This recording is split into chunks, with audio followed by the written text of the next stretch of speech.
Hello. Happy Tuesday. Welcome in.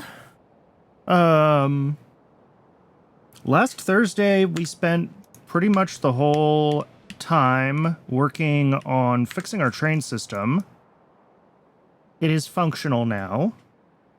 I was looking around the map and I think we want a few more canisters in the loop. Yeah, we can see here we're not buffering as many of these as I would like. So I want to make sure that we're keeping enough canisters in here, and I think that just means that it's time to hook this signal back up. Because that should say now, yeah, that it's okay to deliver trains from fresh canisters to the fuel network. Because we want this buffer to be more full, because the fullness of this buffer defines how many trains are allowed to be, like, dispatched to this station simultaneously. So we want to make sure that this is full enough that we can have, 5 or 6 trains all going at once. And right now, yeah, it's 4. Might get up to 5.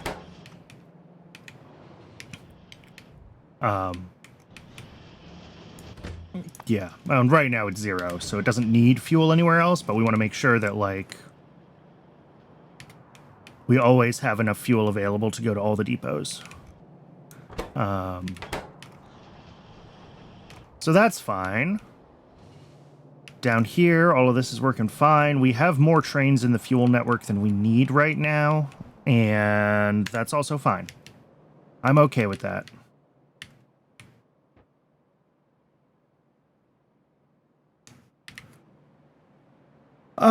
What is my plan at this point? What does my to-do list say? My to-do list says ceramic in the mall next. Oh, right, because we need ceramic for the smelters.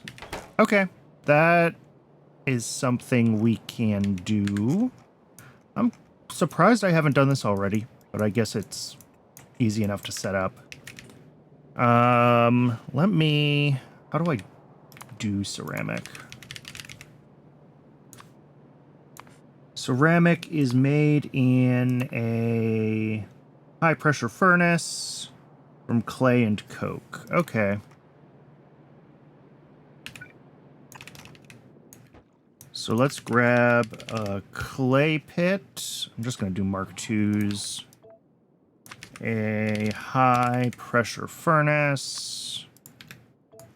We're also going to need a boiler, because the clay pit needs steam.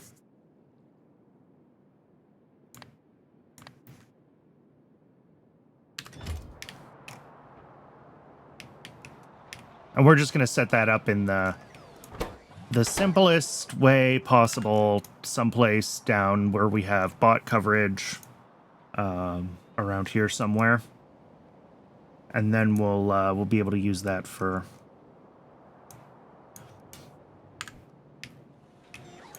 this. Just have to wait for those machines. And then what's next after that? What do we have here? This is everything we need for...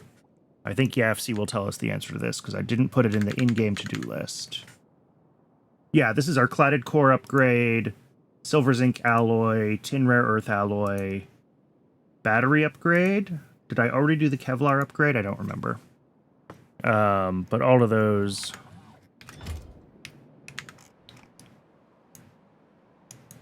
The other thing I'm curious about is... Uh-oh. Did this system lock up? Ooh, it did. What did we lock up on, and what do I need to do to fix it? Oh, yep. The thing happened that I said was going to happen. Because I spent so much time the other day chasing issues with the train network. Because we're prioritizing sending the kick-alks to turn into seeds, we've pulled all the kick-alks through and backed up the whole system on seeds. So for one, we need to flip this priority. And then I need to pull a bunch of seeds out of the line so that the system can clear itself out. Okay, I'm gonna have to go down there and do that. May as well do that. We're still waiting for stuff to get built for the electric boiler, so I'll go fix that first. I completely forgot to keep an eye on that last week because everything was broken.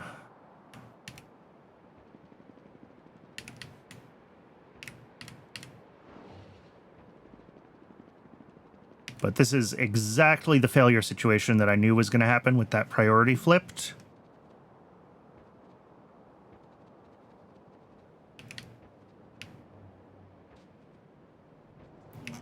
So what I need to do is just grab a bunch of seeds out.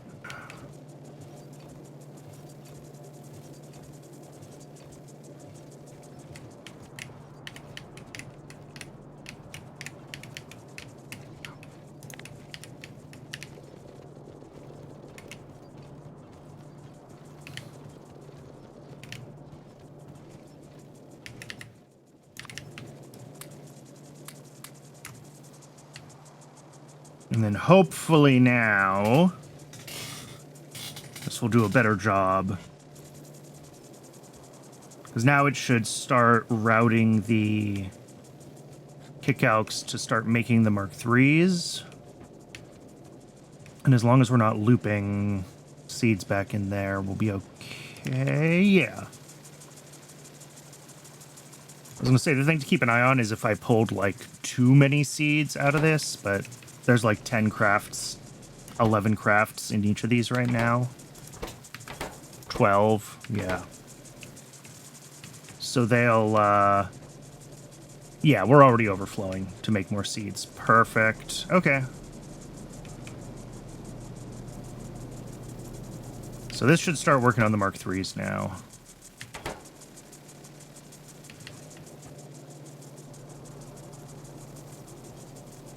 I'll have to keep an eye on if I need to build any buffers into any of these belts, but I don't think I should have to. I think we just have to wait for the 1 in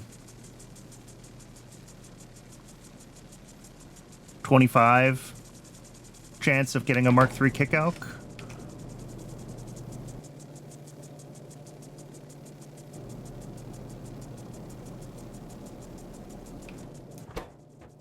And then the loop will do its thing. Oh, we're still waiting for, I guess it doesn't surprise me that with the trains being screwed up, we still haven't gotten our, whatever these are called, mutant enzymes. What's going on with those? Mutant enzymes are waiting for propeptides, which are waiting for sea sponge. Didn't we just fix sea sponge? Oh, look, it's broken. But why? Disabled by control behavior.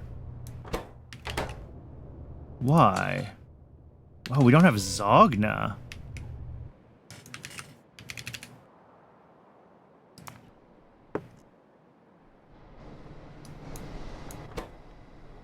Zogna doesn't have... That seems... Molten copper? Uh-oh. Is my copper busted? What's going on? I mean... Happy Tuesday! Welcome in.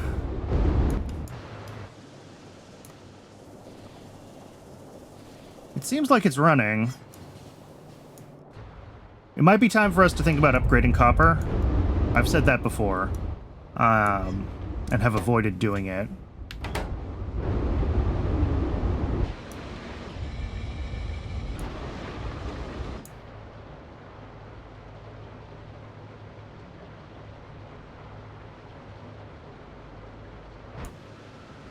I mean, we are making the molten copper, just not as quickly as we might have liked. Yeah. How bad is our molten copper demand? The A network.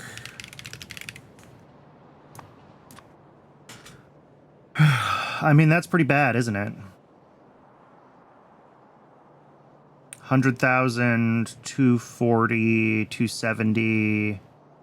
We need like 300,000 molten copper.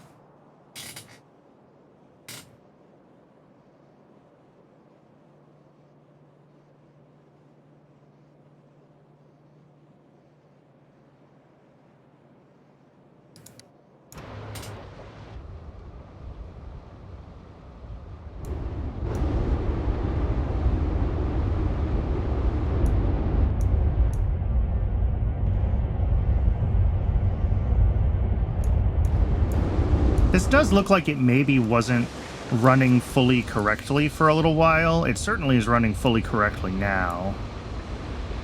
But like a lot of the belts are kind of full, like some stuff might have been backed up. I'm not certain why it would have been.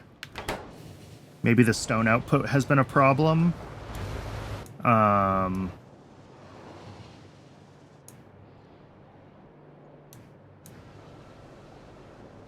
Okay. Yeah, we might have to upgrade copper, and that's fine. We just have to take this, this belt and move on to the other processing steps. And I'm sure we will end up with a lot more spare copper. For now, I think we just leave it.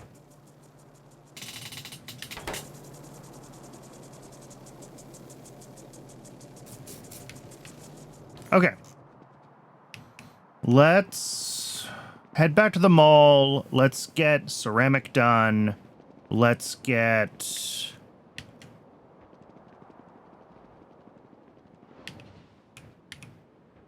that'll get the smelters done that we need. And then we can run around getting some more of the upgrades done for blue chips. Why do we still not have an electric boiler? That seems bad. Where's the craft for the electric boiler?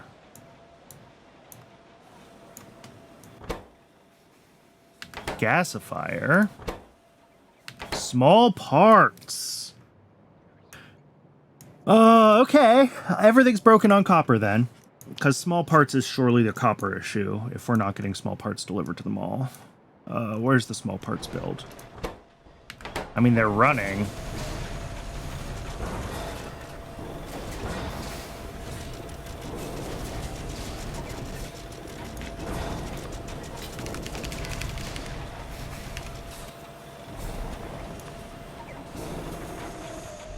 That's a lot of demand for small parts around the base, isn't it?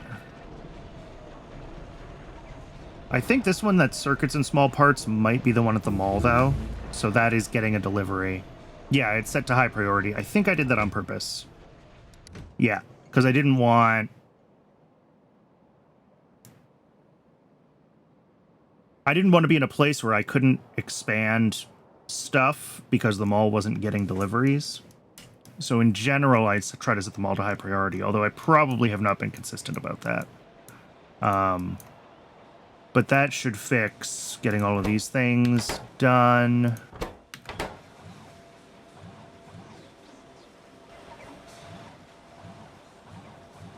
Yeah. All right. We can... Well, no, I'll just wait for it to get built. It's easier.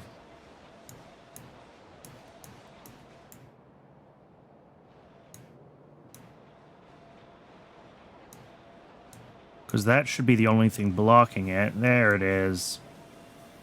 How are the Logibot upgrades going? Blocked. Yep.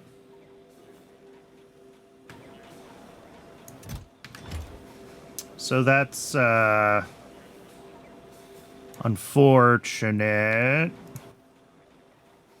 Yeah, we just need more, Ooh, a bunch of the construction bots are done, too. We just need more Logi demand to pull more of the bots away from there so that they're properly output.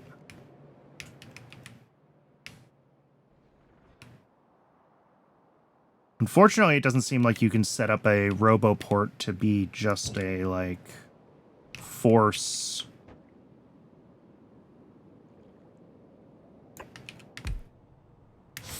the bots to not be there sort of setup. Not that I could figure out anyway. If someone knows if there's a way, let me know.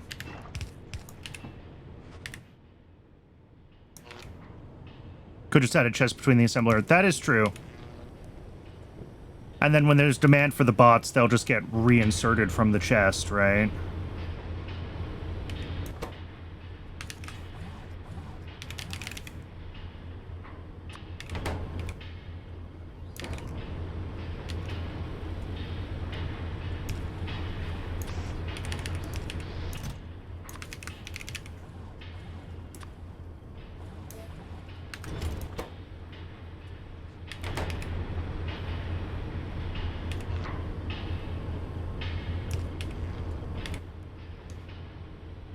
Let's see. This should go into a storage chest. This is probably overkill, but whatever.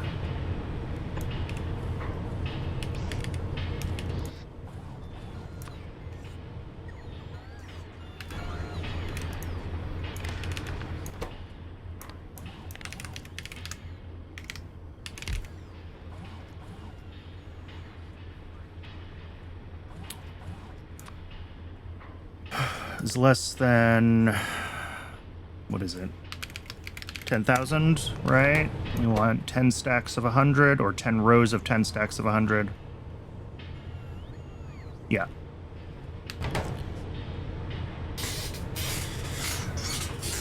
I'm sorry to hear you've been having a bad time, and I'm glad that this is a place that you could chill out. I do try to keep things chill.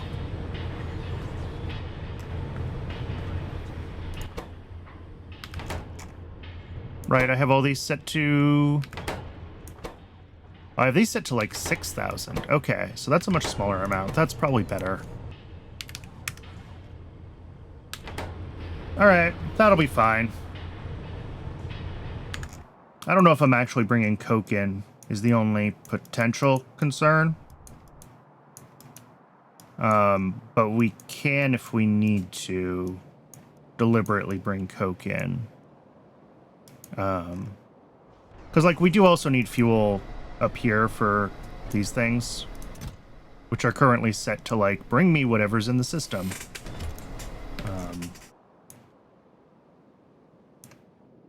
Yeah, it looks like we've got a bunch of coke in storage, though, so it's probably only pulling from storage. So we'll have to be more deliberate about how we handle, like, raw coal and coke that end up in the system, and where we want them stored and what we want pushed back out. We've talked about this before, and I ignored it. And I'm going to keep ignoring it, because it's not really a problem yet. Like, yeah, there's a bunch of coal in storage. There's a lot of coal in storage. 1, 2, 3, 4, 5, 6, 7 chests, 8 chests. All right, and the last smelter is on the way, though. Yay. So we've got 1 chemical plant, 2 automated factories. So I think the chemical plant is for...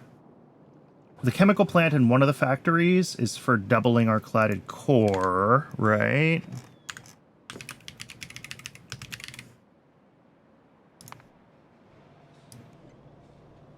Yes. Oh, what an awful setup. Why am I like this?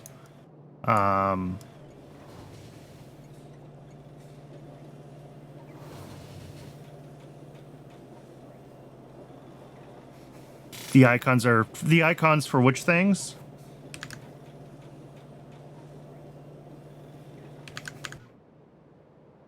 Oh, chemical plant. Oh, yeah. Yep. They always have been with Pi. Although the Pi buildings are so big and so, like, noisy detail-wise that, like... I don't know that they would make good icons.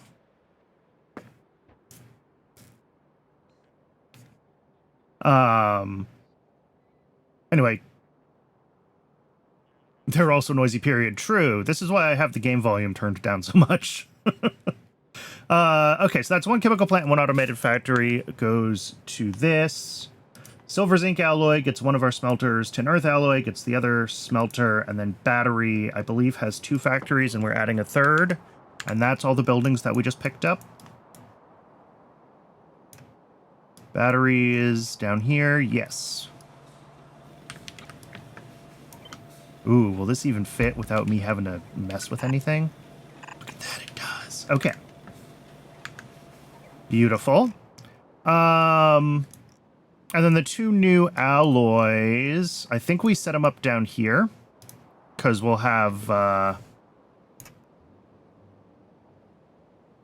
this is where we're doing the new stuff for blue chips. So we just kind of want to be pushing this line west. And we'll eventually hook it up somewhere around here. But let's do cladded core first, because that's the only thing up north, and then we'll head south and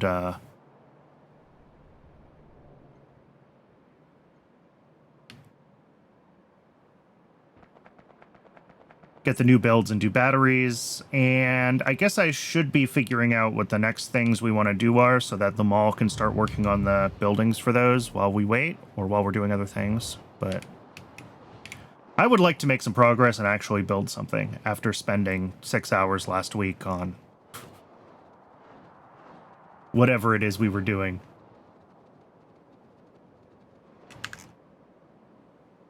Cladded core, and I'm just gonna have to rebuild this, which is fine. Yeah, this is all just like direct insertion all day, every day.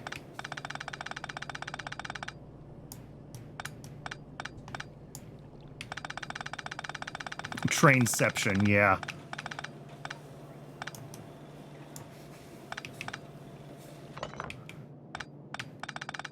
I didn't forget, I just didn't want to think about it in any detail.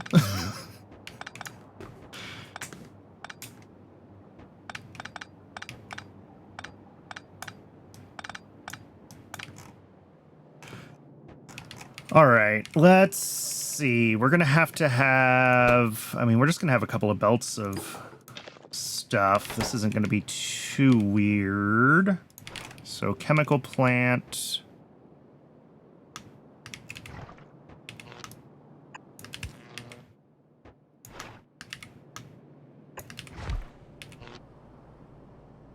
Yeah, these have to be densely packed. That's fine. So these make cladding.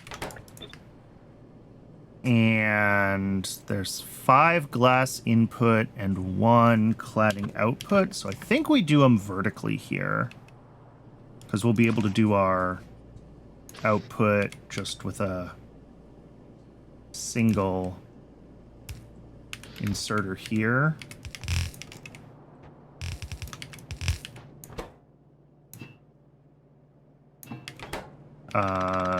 Right, and then second stage.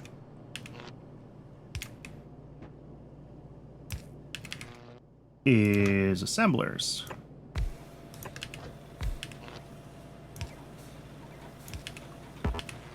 These do the cladded core. All of these have modules.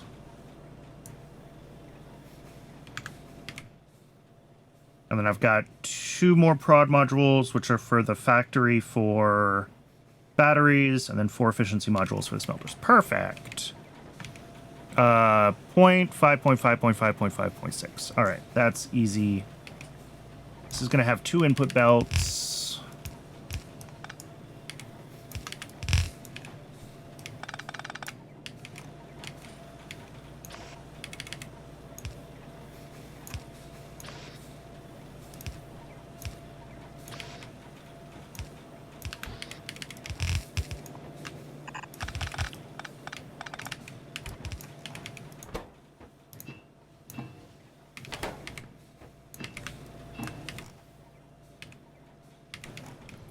And... oh, I need to figure out power to these guys. Yeah, that's going to be annoying. 2.5 items input. fine with one of these.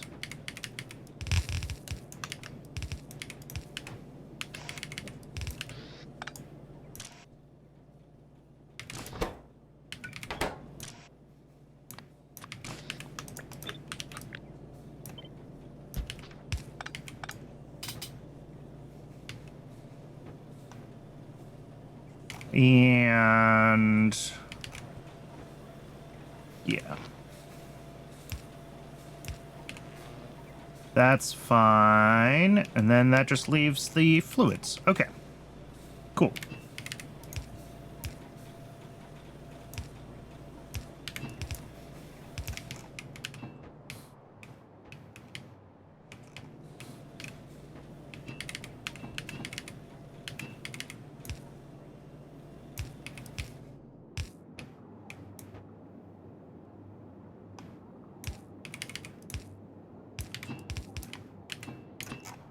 And here.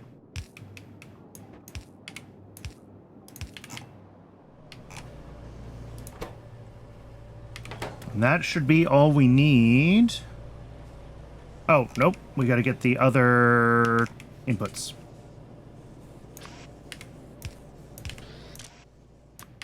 Aramid and the glass core. Now that's everything we need.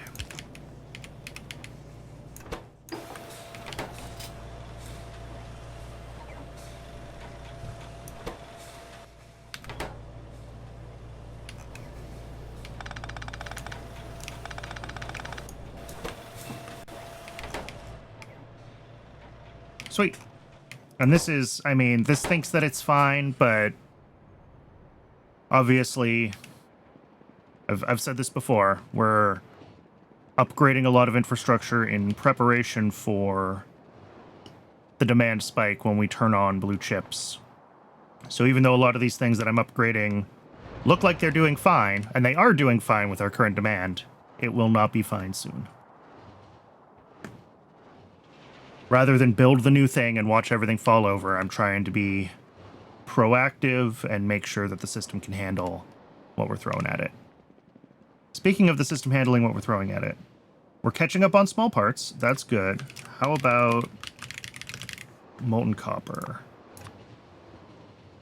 Not as much. Okay. So this is a problem. We're gonna have to upgrade copper. Let's make that our next thing then. I'm gonna get down here. I'm gonna drop off stuff at batteries because I already did that remotely, and this is quick. Done. Oh, actually not quite done. This was supposed to be like that, I guess is how I did these ones? Sure.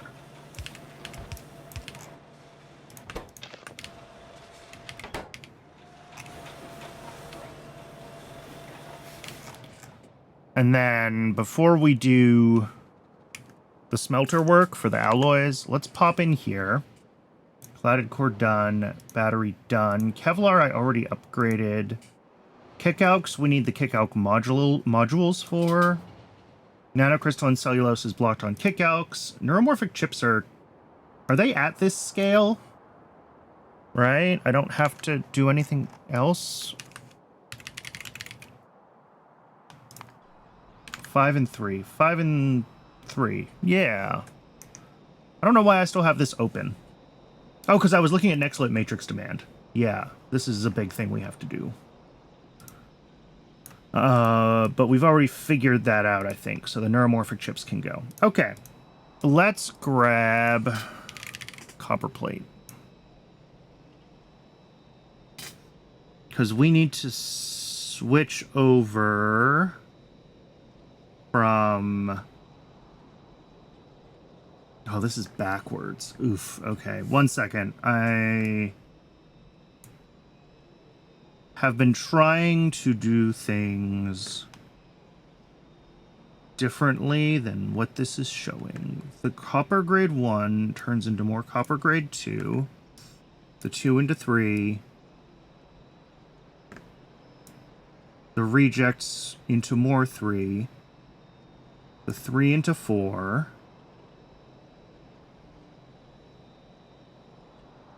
And then the 4 into more copper. Sorry, the low-grade rejects into more 4. And the low-grade dust. The low-grade dust gets processed into plates, and then we get the molten copper here. And this is where it branches, because we're going to want to switch over to doing copper solution. And then, oh god, what is all of this? Copper pulp stage 1. Into copper pulp stage 2. Into copper pulp stage 3. I like that all of these also take copper solution. Into copper pulp stage 4. Into the copper pregnant solution. There we go. That is a lot of tailings coming out of this system. And then all of that turns into high-grade copper. And then the high-grade copper turns into the molten copper.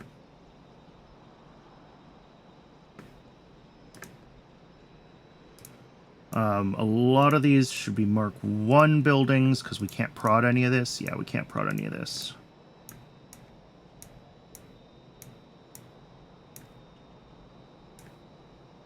But this we can put efficiency modules on.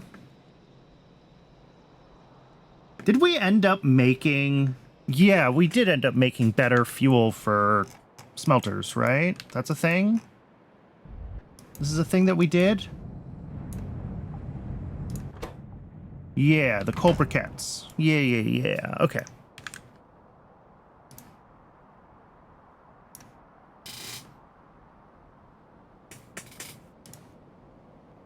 Not that it really matters here, because we can run efficiency modules instead of speed. It's only because we needed to prod the other one that it really matters. And then, yeah, we're only going to have 2 smelters here. We allow overproduction of the molten, and we see that we are now going to have like 50 molten copper a second. That would be assuming that we pull through all like 40 of our plate, which we're not going to do.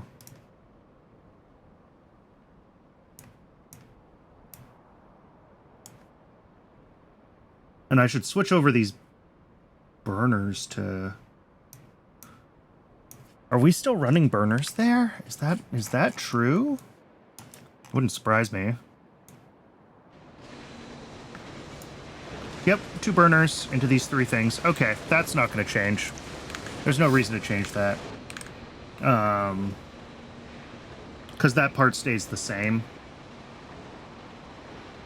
So the big thing that we're going to need heaps of is acid solvent, which I don't think we're making right now. So we need 101 acid solvent a second.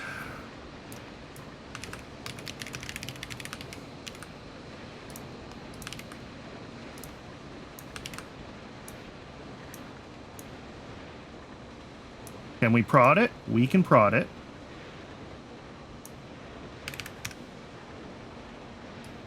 Let's see. That's... There we go. Sure. That's a lot of hydrogen peroxide. It's a lot of sulfuric acid, but...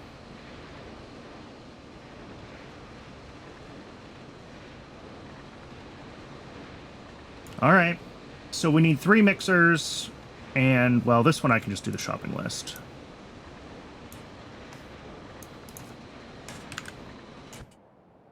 It'll be the copper that I have to manually put into the mall requests, because that is,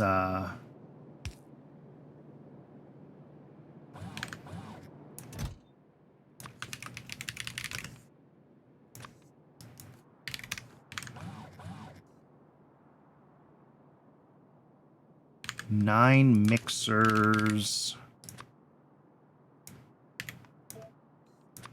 And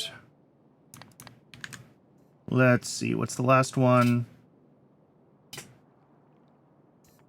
7 agitators and 5 Boff Mark IIs.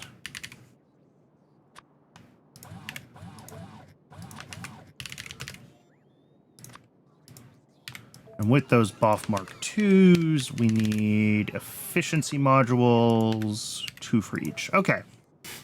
I think that's everything for copper.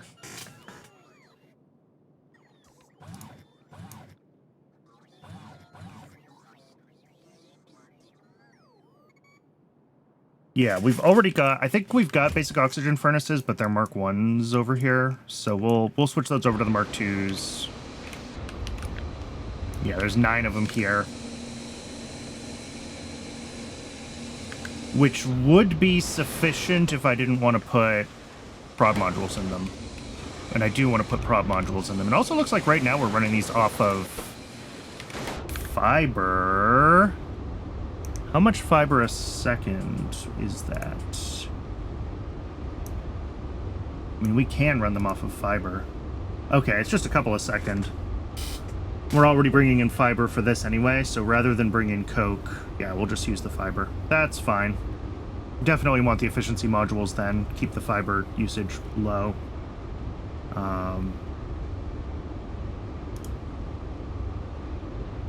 Yeah.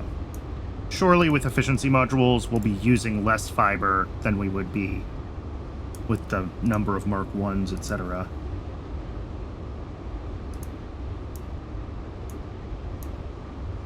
Yeah. So that is an improvement. Okay.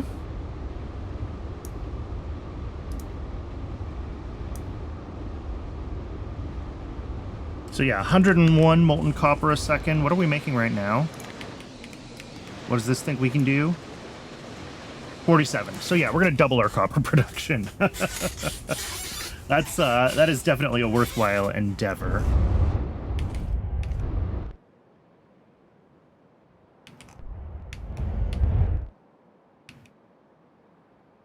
It's gonna be a little weird fitting everything into this, but we'll figure it out. I think what we're gonna end up doing is, because this is going the wrong direction, we start here and we're going to the right. Well, it kind of zigzags, but we'll take this belt that currently comes through here, because this is an output, I believe. Yes, because we need some of this copper grade 4 for something else in the base. So this will end up just being our main copper grade 4 to here, and then we'll end up splitting it this way, and the extra processing will get done through here. And that should be fine. And there's our first K-Calc Mark III. Huzzah. Which, yeah, we need 5 of those before we start getting seeds and before the system can loop. But we're also not getting mutant enzymes yet because everything's been broken, so doesn't really matter. Cool. Let's go.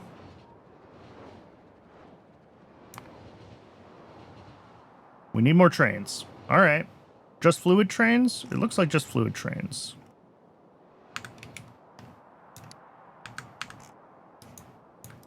Should be able to make that happen too.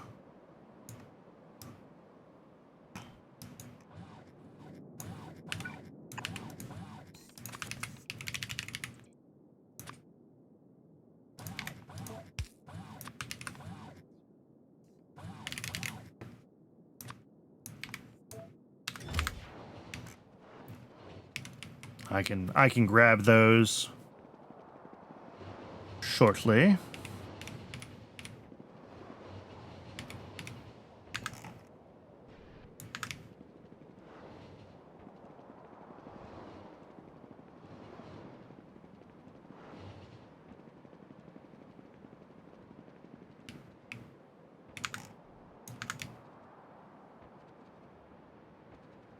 All right, let's get our two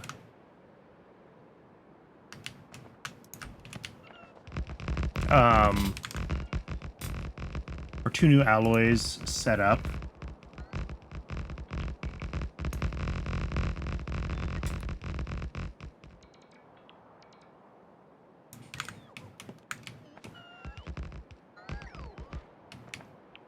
think these are going to be like 5 stations in total, which is mildly irritating, but I don't know a better way to do it. I mean, I could do 6.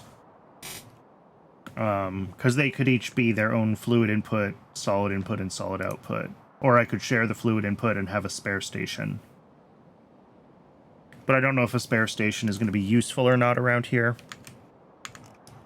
We do already have a spare slot here. Actually, 1, 2, 3, 4, 5. I could. I wanted to put the shared fluid inputs over here, but that's fairly far apart from where we're at. I think I will just set them up independently and, well, yeah, I'll just set them up independently and move on.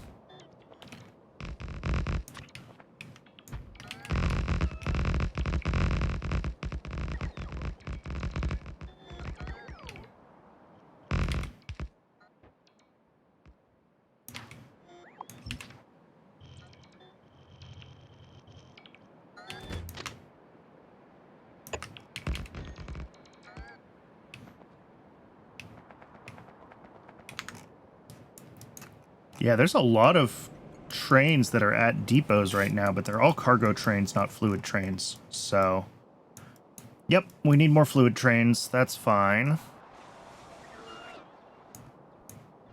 There we go. And this should be running again, right? Yes. I really need to put faster inserters there. I forgot about that. Oops. All right, so these are all going to be basically the same. We're going to have a fluid drop-off.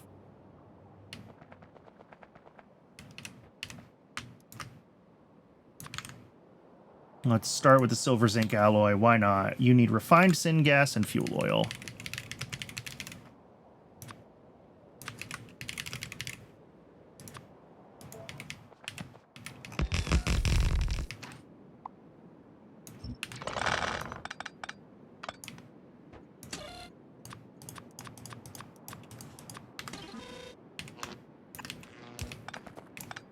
And then solid drop-off.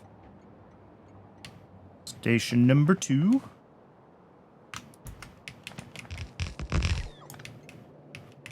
And for the silver zinc alloy, we only need silver and zinc. Shocking, I know.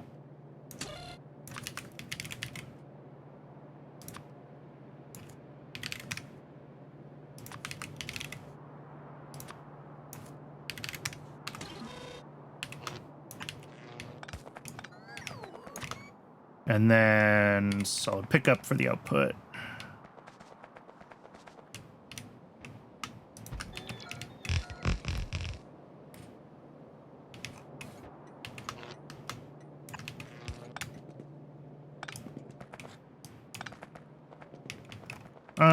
Cool. So for the silver zinc alloy, geez, 8 silver plate a second to make a very small number of these.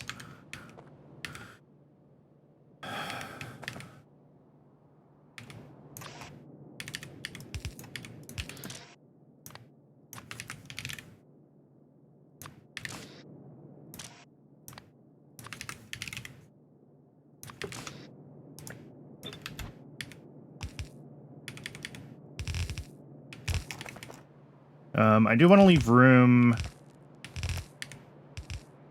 to add more to the system. So we're kind of going up and out of our way here, even though we're only going to have 1 smelter. Just because I do know that we're going to need some extra space.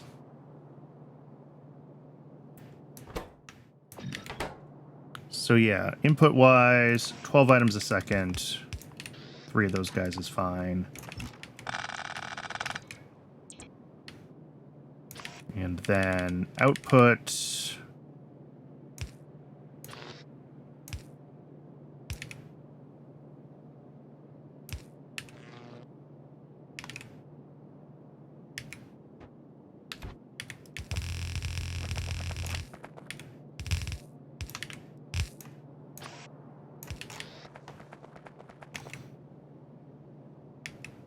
Cool. And fluids. fuel.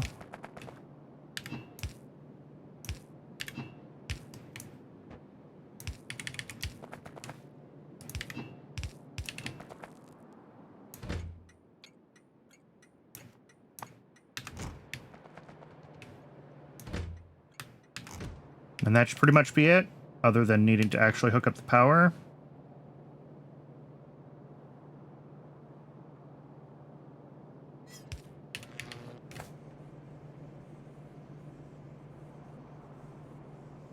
Oh, you know, 8 of those a second is not gonna fit there, is it?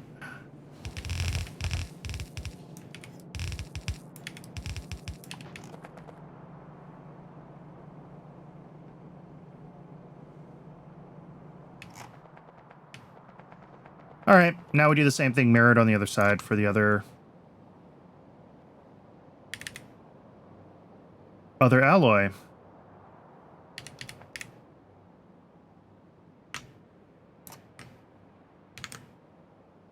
Let's see. Tin rare earth alloy. We need fuel oil, heavy oil, and hot air.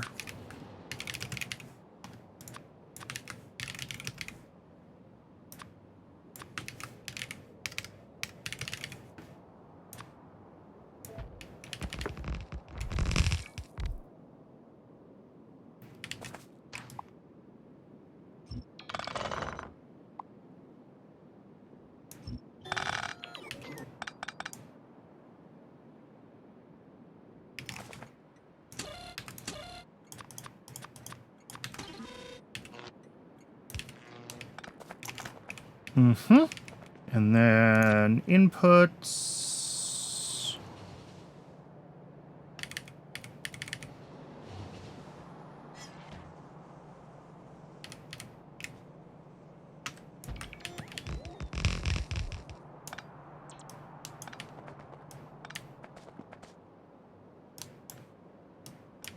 Oop. And this is an intersection now. Our solid inputs are tin plate, rare earth oxides, and sand castings for this one.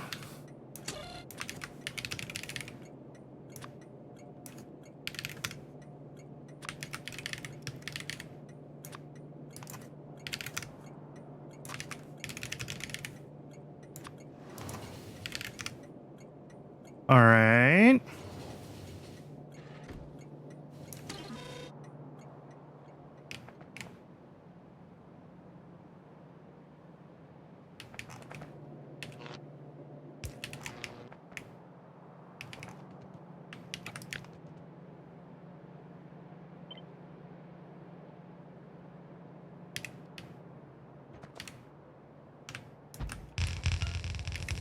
We don't have nearly as many weird inputs here as the other one did, but...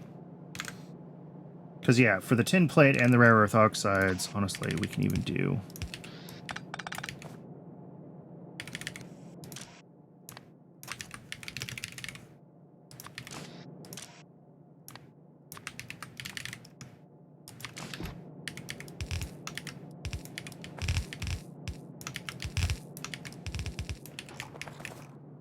And then we also are going to have the sand castings.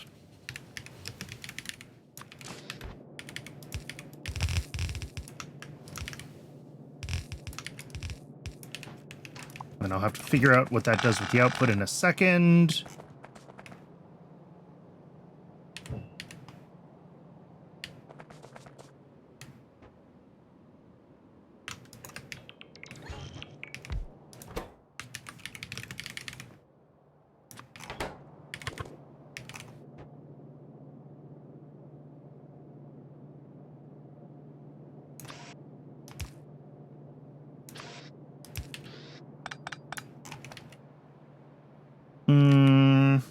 Yeah, I'm gonna go ahead and do...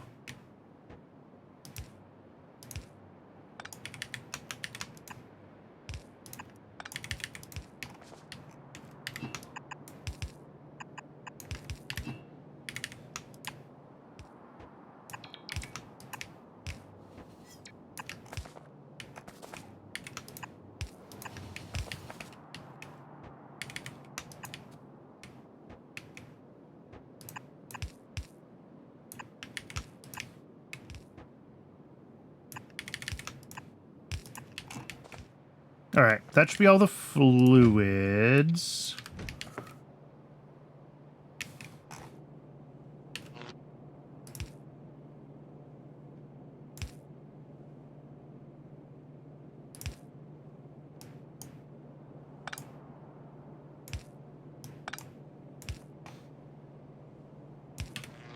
So now I just have to figure out the output. And I mean, do I just do this? That's the easiest way. Or I do it like here.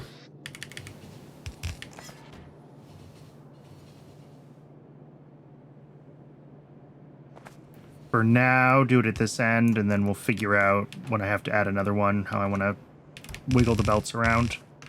That's a better plan.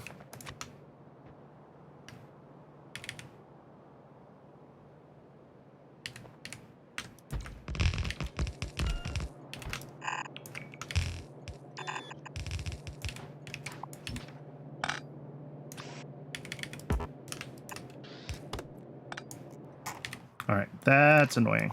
Come on. There we go. Now I can see what I'm doing.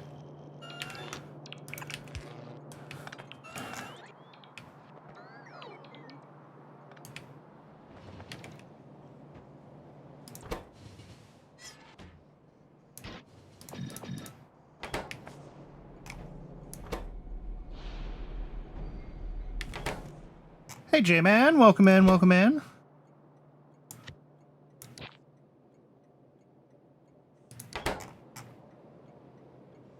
We are... I think we're doing okay. Silver zinc is running. This is waiting for heavy oil. What's broken today? So far, nothing. But, we'll see. There's still time. It sounds sus. I know, right? When the base is working is when I'm most nervous.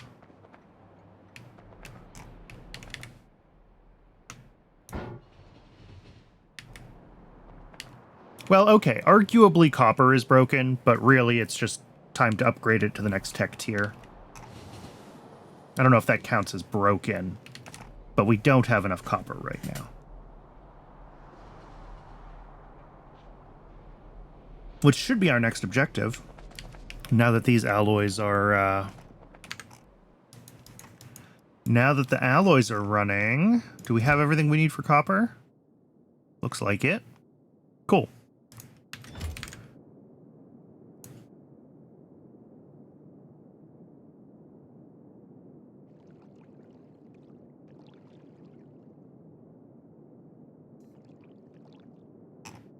Wow. Copper is going to be making over 1,000 tailings just on its own with the new setup. I just realized 1.27 thousand. Because each of these new processing steps makes 100 tailings just by itself.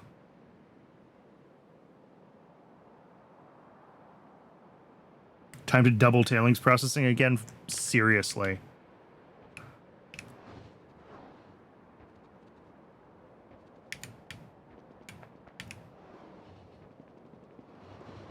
Oh yeah, we got to do trains. We have a few more fluid trains already manufactured, waiting for us up at the mall.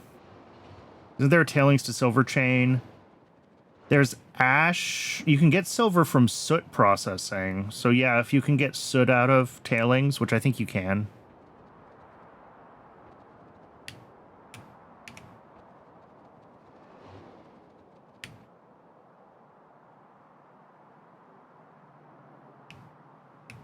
But I don't know how deep that chain is or how efficient it is versus just pulling other things out of it. I think you can also get gold, which might or might not be something we need to look at soon as well.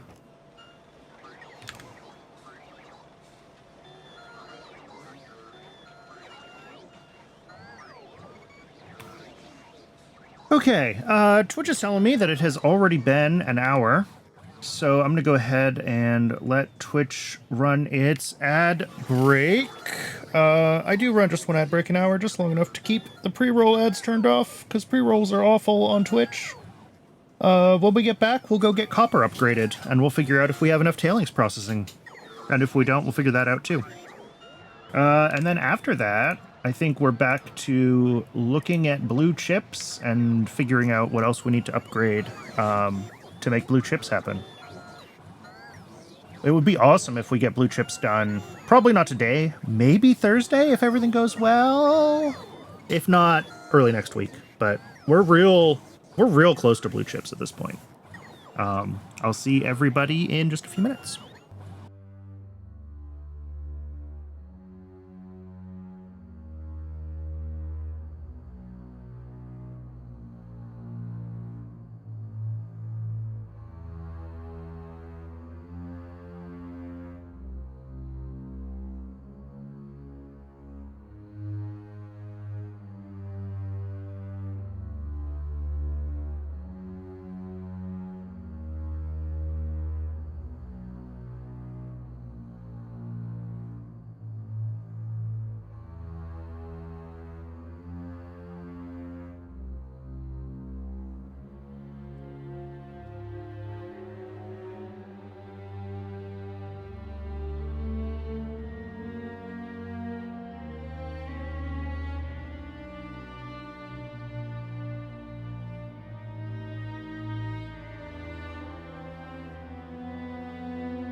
Welcome back, everybody. Appreciate folks sticking around through the ads. Before we do copper, because it's kind of on the way to copper anyway. Copper's down here, and we gotta swing northish to get over there. Let's go get some more radars set up over here. Because I want to be able to actually see what's going on with my power plant, and I can't right now. We're still waiting for that to come online. Salt is slow. 65 streams, yeah. Sorry, I was AFK when you hit the hooray 65 streams button or whatever you have to do.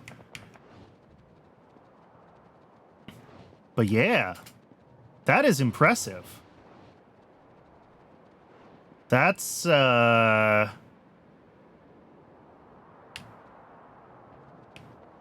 mean, that's like 2.5, 3 months of every single stream, right? More than that. Yeah, like 3 months.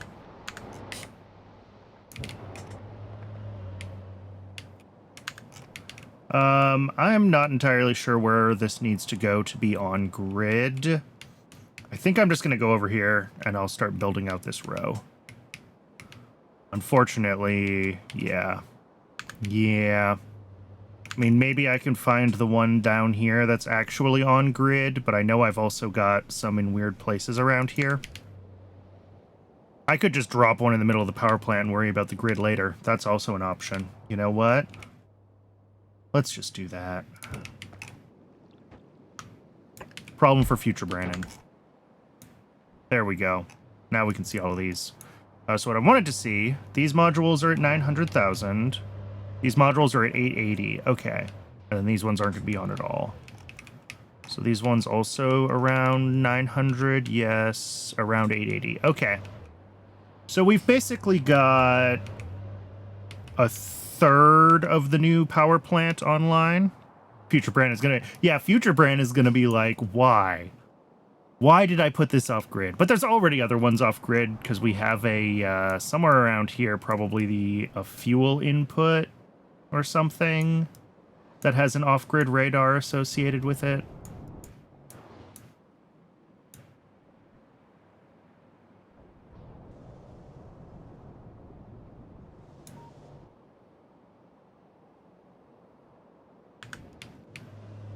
Three-ish months. It should be longer, but Twitch breaks streaks sometimes for unknown reasons.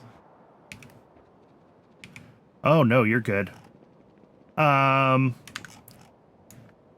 mean, it doesn't really matter. The radars don't need to be on a grid, really. It just makes me happy when they are. It's not like they're expensive, and I need to maximize coverage with the minimum number of radars. They were at one point expensive. They're not anymore. But cool. Yeah, if we've got 2/3 of this turned on, then that's, you know, 2/3 of, I mean, we'll call it 9.6. So like 6.4. So like we've got like 12, 13 gigawatts out of the 38. Yeah. 12 out of the 38. So we still have 20, call it 25 gigawatts. I'm rounding very aggressively, but like plenty of extra power still to come online. And we're only currently pulling like 45. Cool.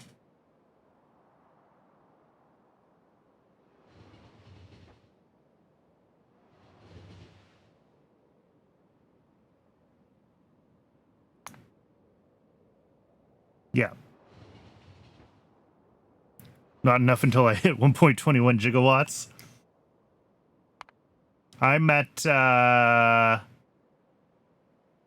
about 45 times that. 40 times that.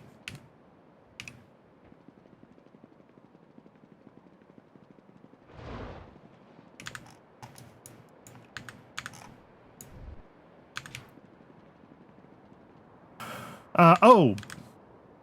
Gigawatts. Gigawatts, not gigawatts. Got it. I forgot that I need to make the acid solvent. I was coming over here to do copper, but if I just do the copper build right now, we won't have the acid solvent, and it's just going to fall over. So let's get the acid solvent made. Where's the best place to do that? Can I squeeze it in somewhere over around here where I've decommissioned something? Maybe. I have some open station slots here. This isn't the best place to try to build something, but it would fit. Oh, this is gone. This is the old plastic build. Yeah. Okay, let's just do it right there then. Because that's near where we're going to need it. Let me make sure that I don't already have... No, it is a new build. It's near where we're going to need it. It's not causing the base to sprawl out further. So let's use our slots here. Let's grab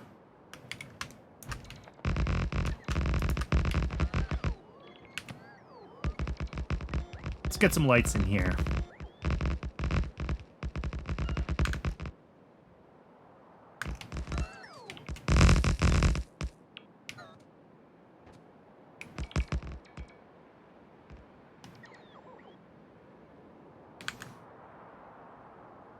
Okay, so we're gonna have a fluid input, a solid input, and a fluid output. So this is pretty straightforward.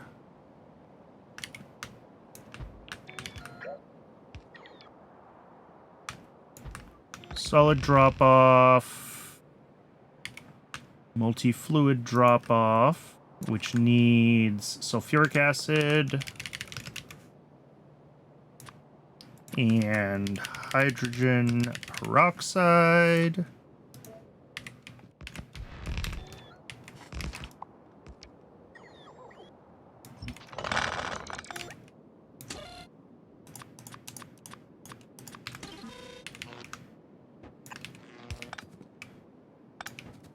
And then this needs to bring in, how much are we doing? Just 3? All right. Iron oxide. Don't need to request a ton of it. It's only 3 a second.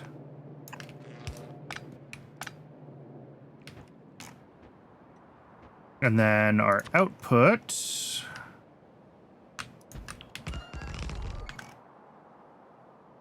is going to be the actual, whatever it's called, acid solution.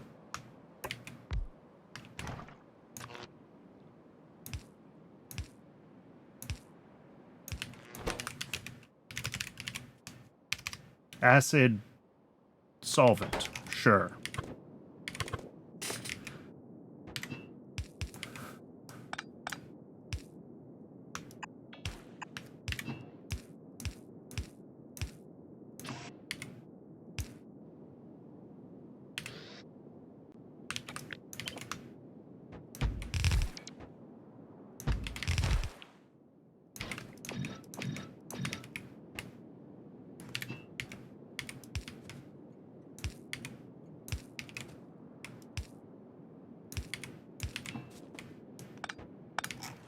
And then belt of input materials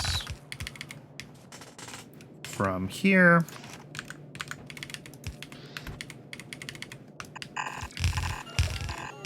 Oh, look at that.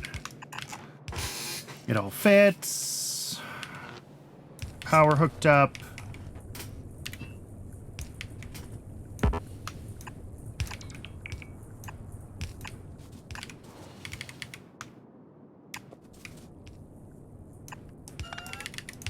There we go, and there we go.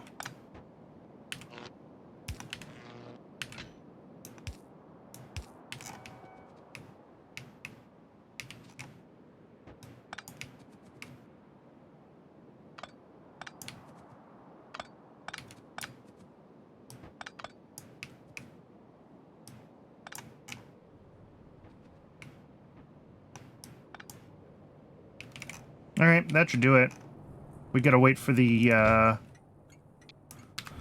sulfuric, but I think we can call this build ready to go. And this is making 120 a second, so it should catch up or should buffer pretty quickly and be ready to go for the copper. So I don't think there's much else we need to do there. I'll check on that in a couple minutes as we start working on the copper rebuild, just to make sure that we're not losing track of it, but what is going on here? Why do I have oxygen and hot air on separate input stations? Are either of those really that high throughput here? No. Okay. We're gonna merge all this into one input station. We're gonna move this copper ore over too.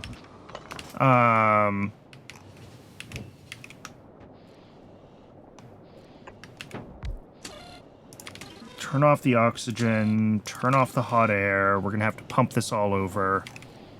We're going to have to pump this all out, actually.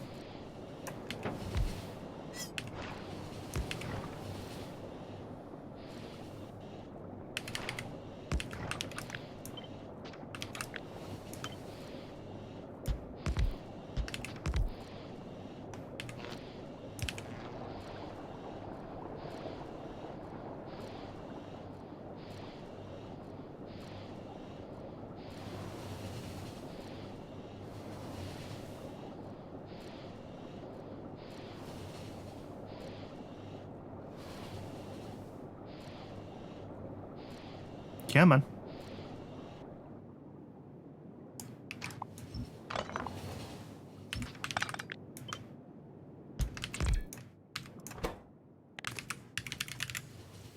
Oxygen, hot air, acid solvent, and a little bit of grease. We always need just a little bit of grease.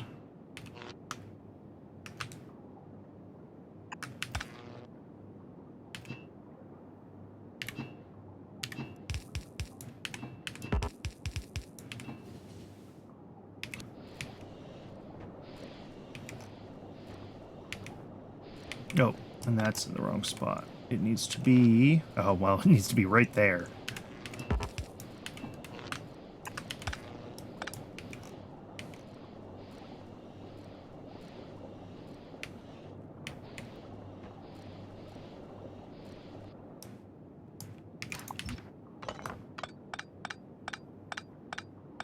Okay, now make sure that we are hooked up. Now we can turn the requests back on. And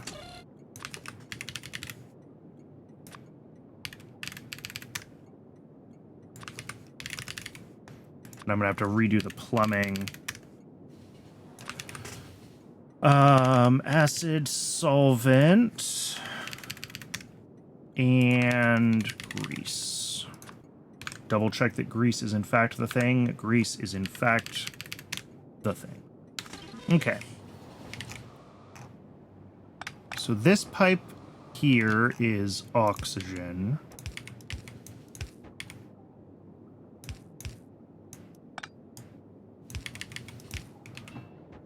Just to get that hooked up. And then hot air. Looks like it currently goes... Oh, shoot. Which train are you? What are you getting? Hot air, of course. How much hot air do we have in the system?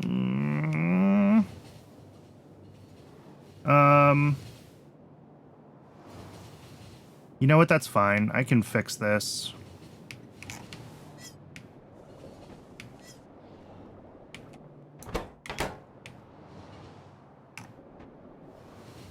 I'm just gonna have to set up like a top-up valve or something, because I think there's too much hot air in this tank. Here, I'm gonna turn off the request. But we're still gonna get that first delivery of hot air, which is 25,000, and there's, yes, 60-odd thousand in the network.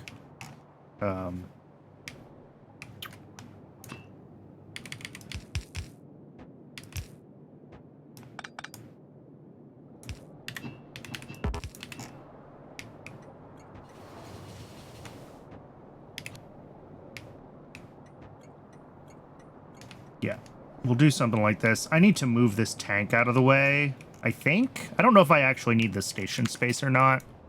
I'm just trying to get things more organized here. Where's that hot air train?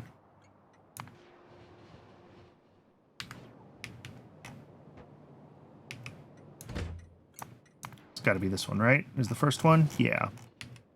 All right, once this unloads, we'll,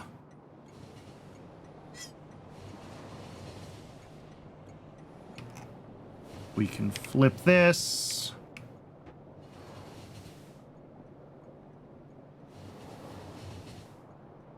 And then I can turn hot air back on in here.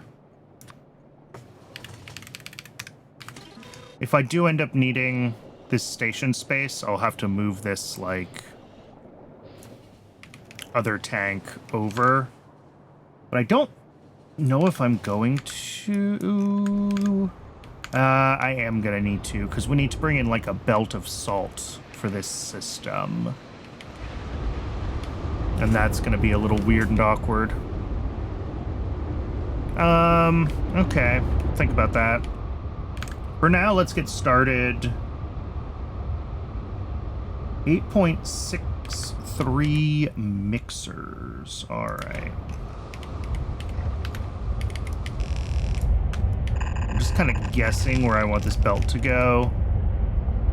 The copper setup's kind of funky, and it doesn't quite follow my modern ideas of how I would do my ore processing builds.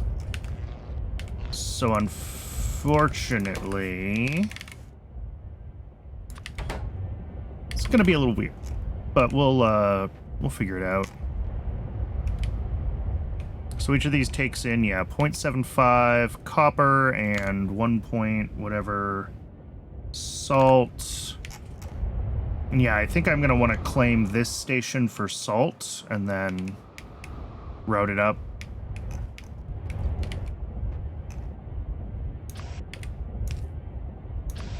So it'll be something like that.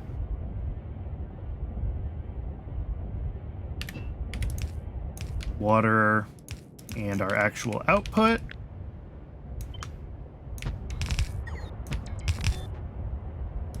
And how many of these do I need? 9.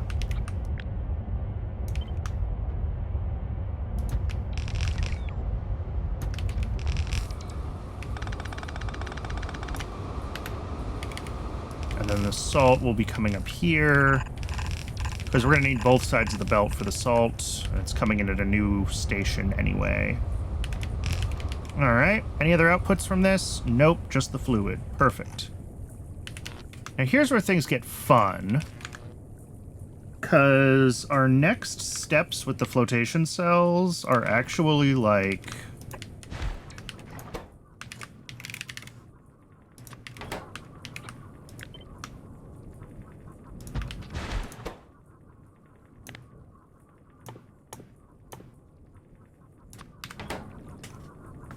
connected to each other, but also, is this going to be too awkward to try to do any kind of direct routing?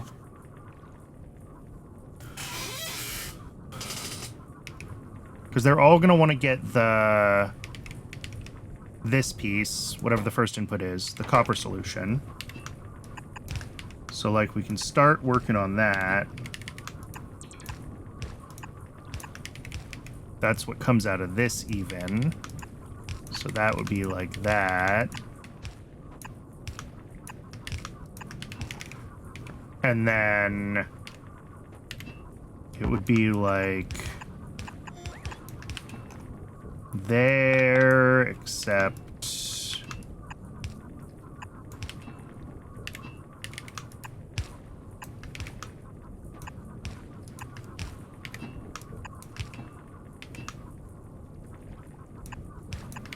except those would connect. So pull it one more back.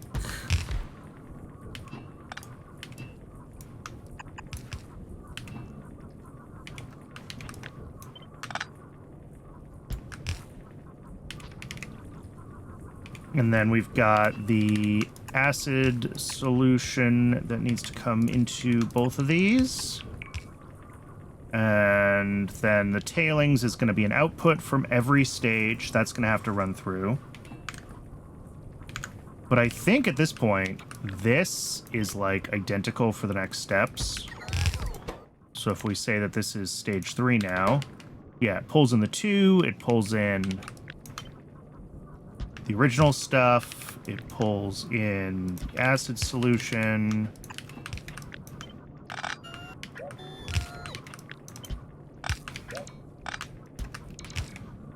And then the tailings output as well that I forgot to do anywhere.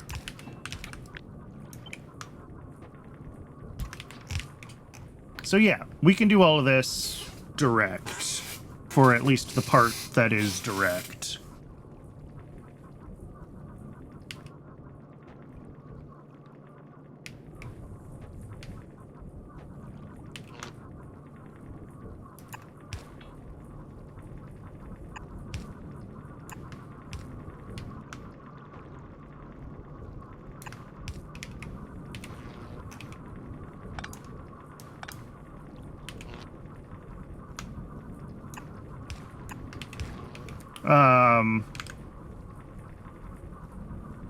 Then we do stage 4.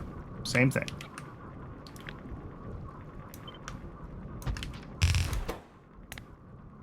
Stage 3. Stage 4. And then the last stage, there's one more stage. Okay.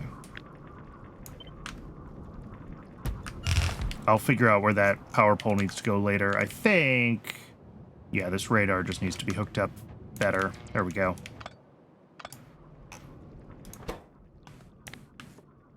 And then this makes the copper leach solution, whatever. Same output here. Same output here, even. And then that is what feeds into what is really the next step.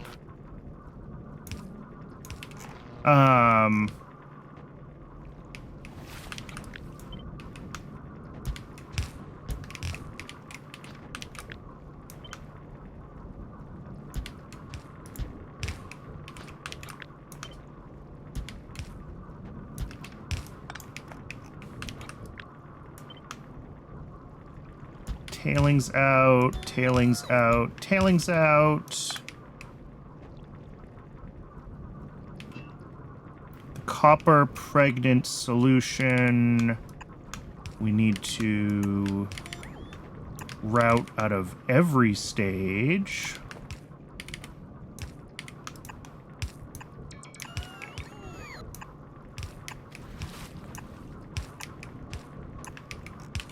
Cool. And then this will feed on to the next stage, right? So we'll grab this here, and then we'll have some more machines coming down. But I think all of these can just be like...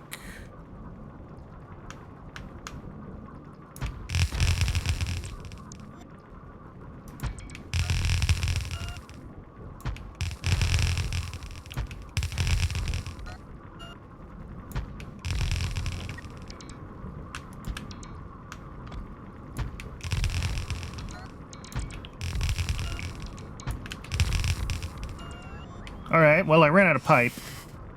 But other than that, that should be what we need.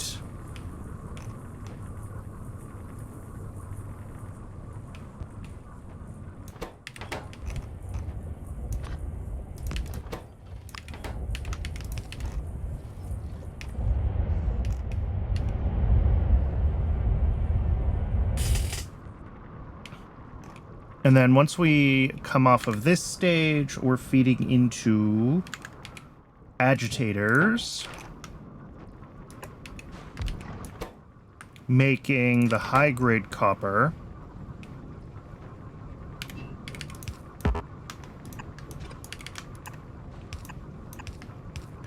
And more tailings out, because there's tailings out for everything making copper. And a very small amount of actual output.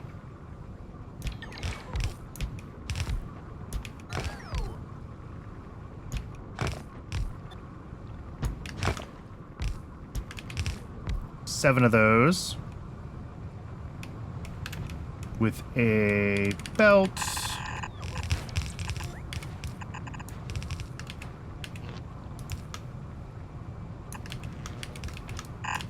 And then into the BOFs that we're going to have to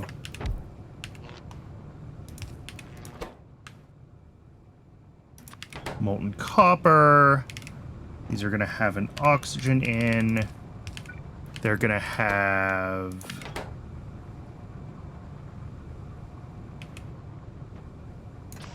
the copper in, and then they're going to have another belt in, which is their fuel and the borax. So that's what all of those are going to look like.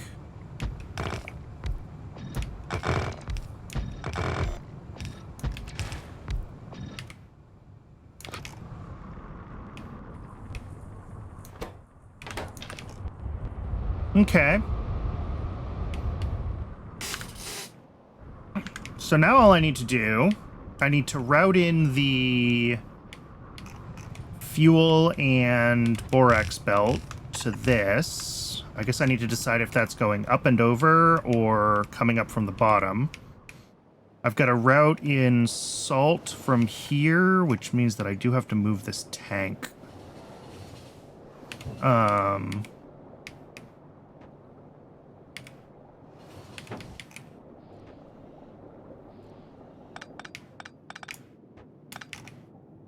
Let's do... Oh, wrong kind of pump, Brennan. Put a pump there. Grab a tank here.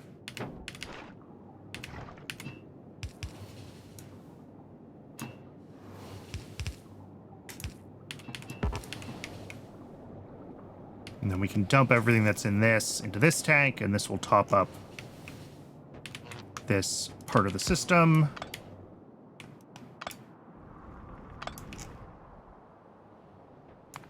Where are our trains stuck? Oh, you're not a fuel train. Why are you stuck?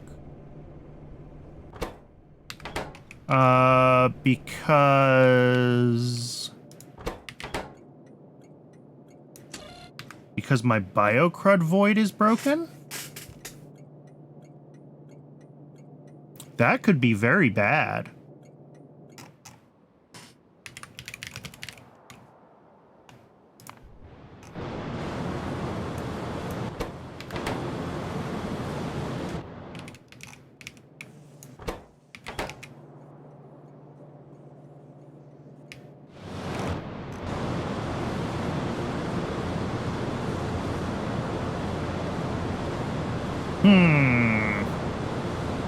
Yeah, so this can do like 8 biocrud a second.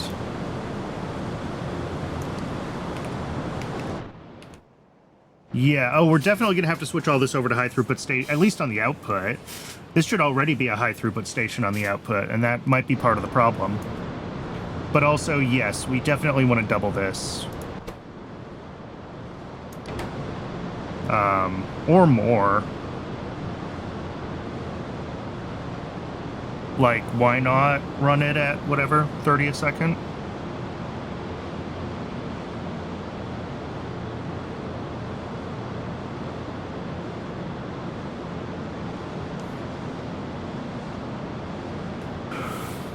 Because this is 8. I have a bunch of compost plants I know that I'm not using, like... oh, no, I didn't. I pulled them out. Or did I? Ah, no, up here. There they are. This is doing nothing. This was an old attempt at a void, and it hasn't been used in a long time. Might also start, maybe, if biomass is overflowing. But it doesn't look like the biomass void is necessarily overflowing. It's just this step that's having trouble keeping up with its inputs and keeping up with... Oh, also there's this problem. And keeping up with the amount of biocrud coming in. So that, I think, is going to be okay. We'll see.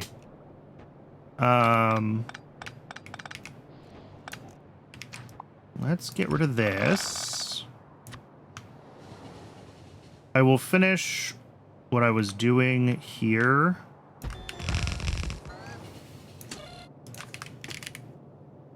Just so I get it done.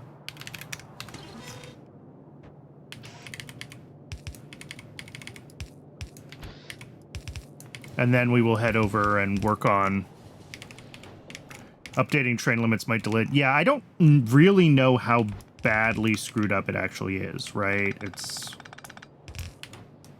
possible that that's... I mean, I guess I can check it in the CyberSyn manager if I really want to find out. This is what needs to be salt, right? Yes. All right, there's salt.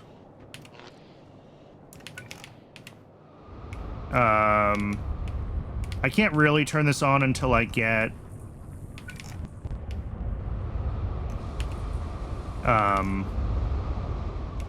words. Until I go get more pipes from the mall anyway. So, like, it's not the end of the world to take a moment. Okay. I think this is as much as I can do until I go get more pipes. So this whole system will keep running as is, because until I swap over... Well, until this turns on, this just won't run. This will keep pushing out to these machines. And then I think to swap this over, we disconnect this whole thing. I probably still need to hook up an oxygen input to this. Yes, that's part of the plumbing that I still need to do. But we turn off these machines, we take this belt that currently fuels them, and it just goes right up and over, and it'll come in down here to fuel these. And then just a little bit of plumbing to get our inputs hooked up, the acid solvent, etc. And then we're good to go. 2 to 3 to 4. It's not the cleanest layout it could have been. I probably could have gotten these one tile closer to each other if I had played with the layout of the pipes a little more, but whatever, it works. All right, I'm just going to go grab some more compost plants. We're going to upgrade some stations, and we're going to hope that that's enough to deal with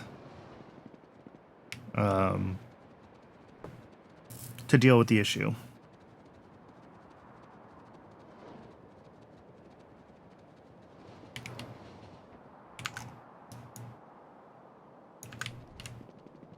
How many are currently sitting at the void?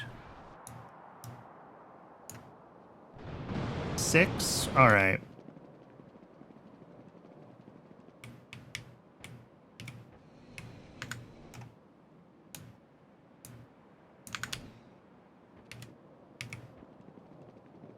Here we go. I never come here. All of these stations can probably be ripped up, and I could repurpose some of this area, because this is all stuff that was interfacing the rail base to the belt base.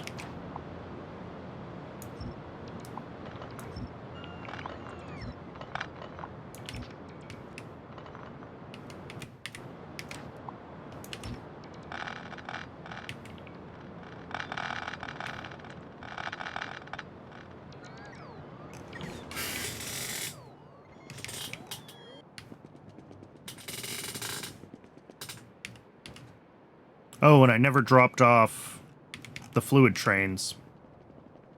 I got them made, but they're sitting at the mall. We should do that when we go get more,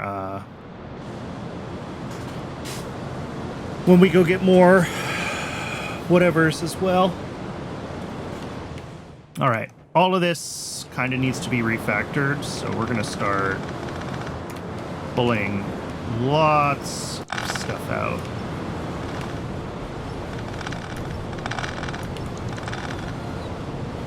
So each of these makes 4 a second. Okay.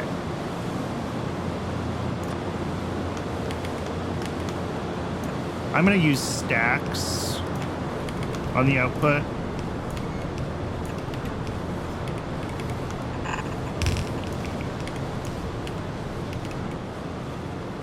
And then, how many more of these did I grab? I grabbed 12 more. I think I might only need 9 more, but that's okay.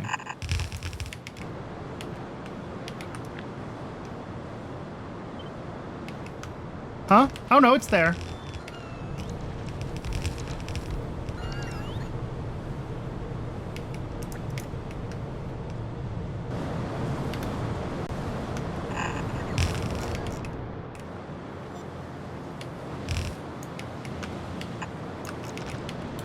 I did get it installed, finally. Does this fit where I want it to fit? Yes. Sort of. Can I move this outfall?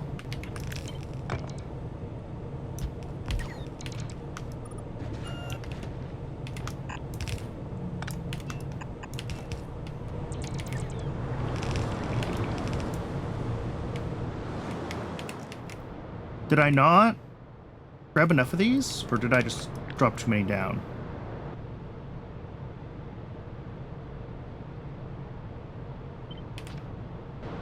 Two, 3, 4, 5, 6, 7, 8, 9. 1, 2, 3, 4, 5, 6, 7, 8, 9, 10, 11, 12. Oh, no, I just didn't grab enough. Okay, let me go grab 4 more. Whatever.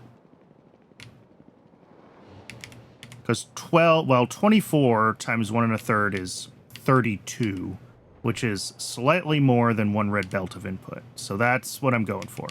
We're going for a red belt of input.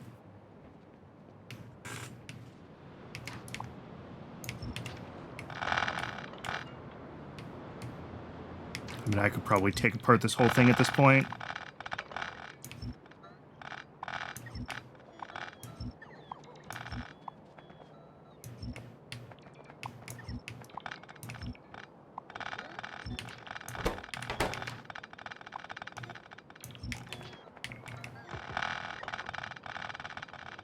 $1,200 hours in and so far from red belts.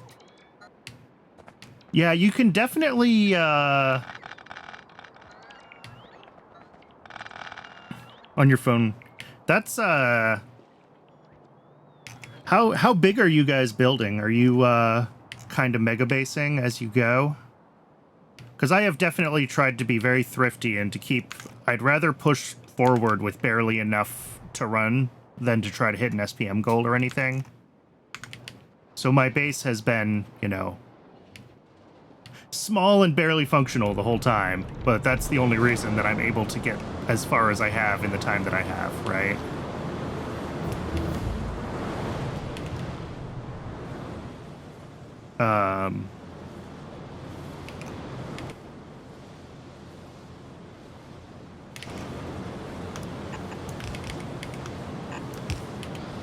If I can even call it functional. I mean,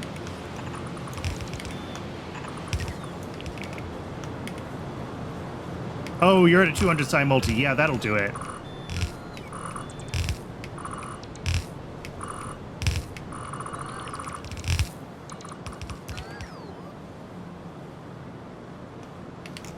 Yeah, I don't need... Do I want to fix this? Not really. There's twice as many inserters here as I need because this build predates hand size increases. But do I care? Kind of. Alright, I'll fix... yeah, I'll fix it.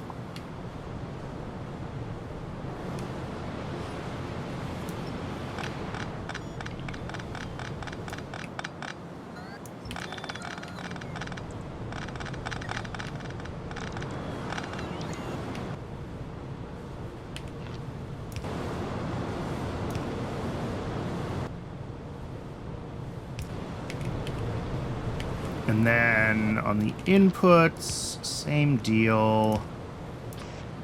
Input, input.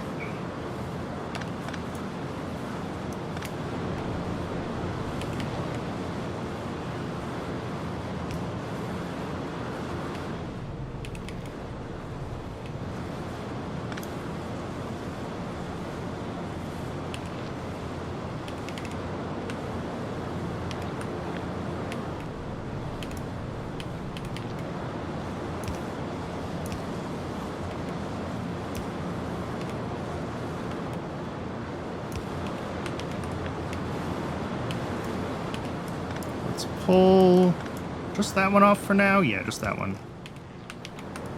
I should be able to copy and paste this to all of these now.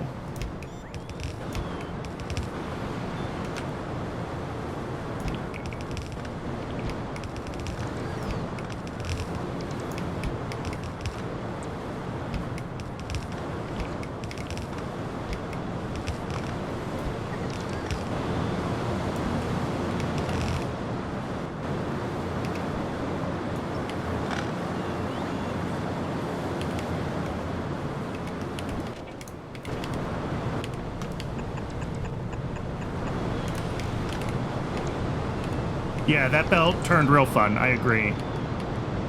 5, 6. Swap to the inner lane. Same here. Swap to the inner lane.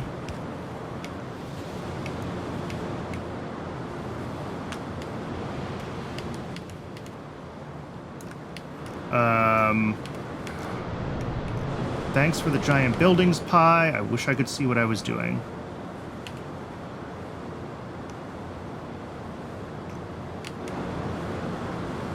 Belt, belt, belt, belt. Oh.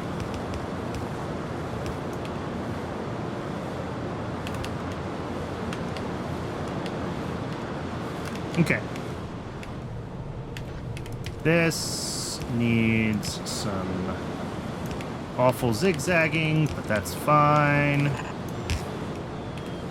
We need to get power hooked up to the bottom. Am I really out of power poles? Really?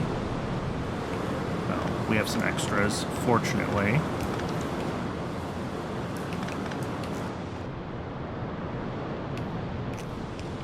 Okay. So this needs to be a high throughput input. Well, I don't really have space to make this a high throughput input, do I? So I think we're just going to have to deal with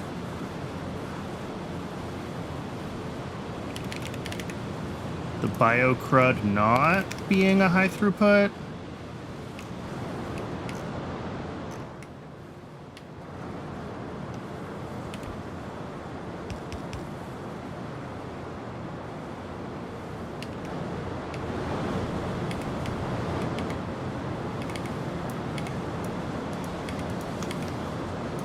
Okay, there it goes. Now it's hooked up. Yeah, belt visualizer might have helped with that. Agreed. Here, let's disconnect all of this, because this definitely needs to be high throughput. I don't... Yeah. 90 a second. At max. All right, there's currently no trains with this stop. Let's disconnect it so there won't be.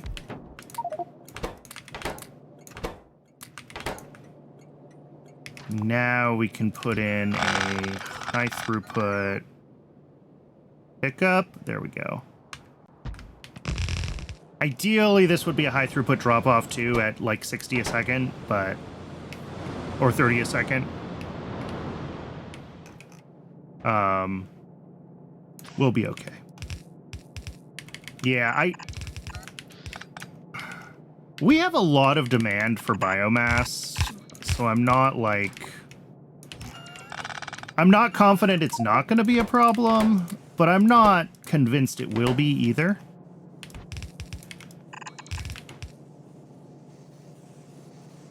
These are not going to be enough inserters, are they? No, not even close. These need to be, yeah. This is only like 30 a second.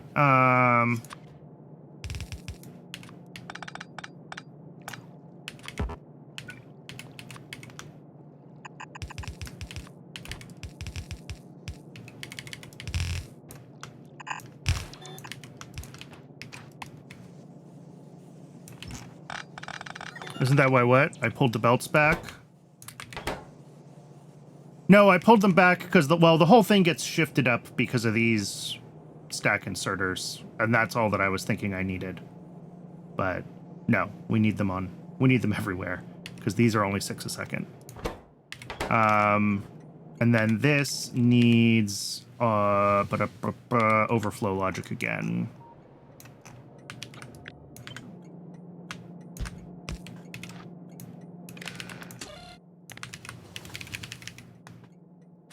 Nope.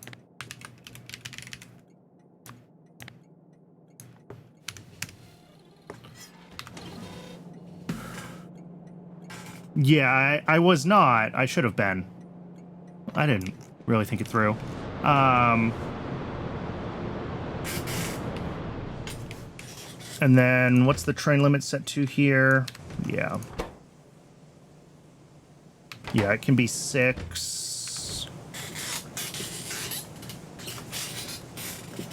All right. Hopefully this solves this particular problem, although we're pretty backed up on, well, couple of trains will come through and clear out this station, and that should help. I might want to set the void threshold on this a little bit lower even, like...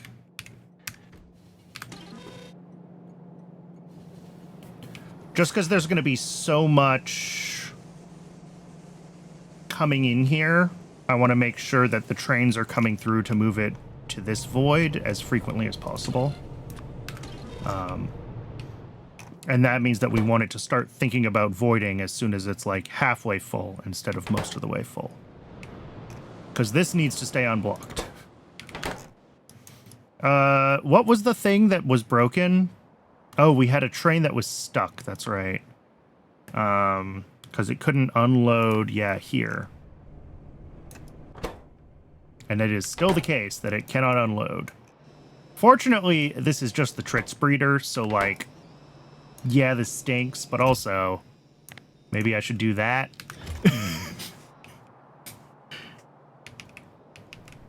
You think there was another one that was in a similar...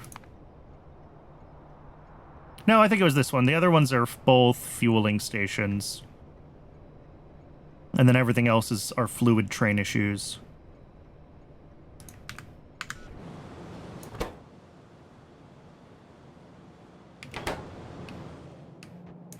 Oh. More trains, please.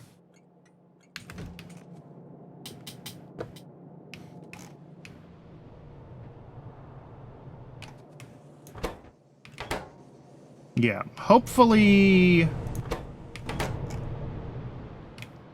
we will keep, yeah, it looks like we're keeping up on ash fine. Let me find my ash to soot.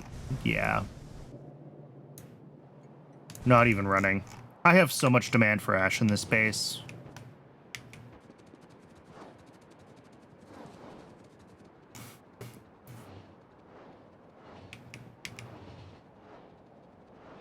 Like, I'm curious if our dedicated ash production is running currently. Oh yeah, it has been. As long as this is still being pulled from, I'm not even concerned about our ability to void ash, because that means we're using all of the ash in the base. Or all of the byproduct ash.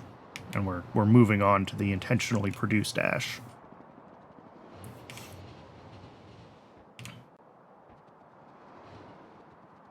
All right, so we got some fluid trains to drop off first.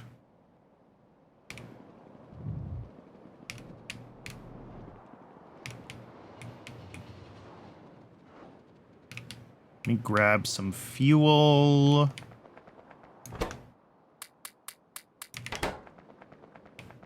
And then while we're doing that, the bots will bring us some more pipe. I am not afraid of getting hit by trains running on the tracks because I am a dirty, dirty cheater. The quick start mod that I started with however many hundreds of hours ago has Power Armor Mark II, which has the flight bonus. So I fly over buildings and trains.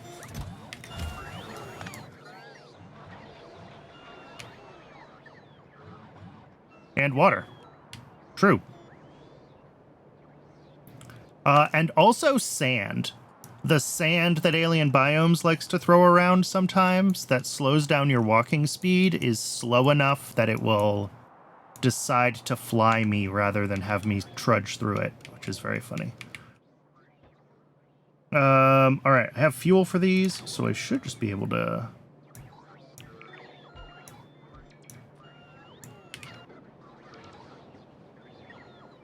That part is a godsend on Pi Block, I bet.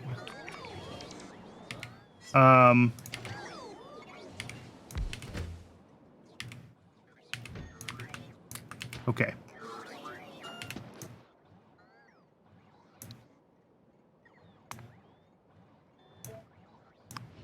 There we go. All right, 5 new fluid trains. That will hopefully...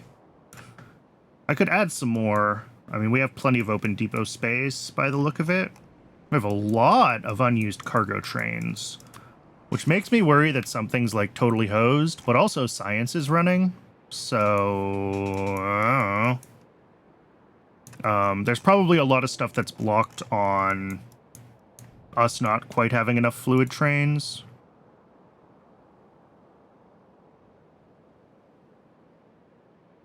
Yeah, I installed alien biomes myself.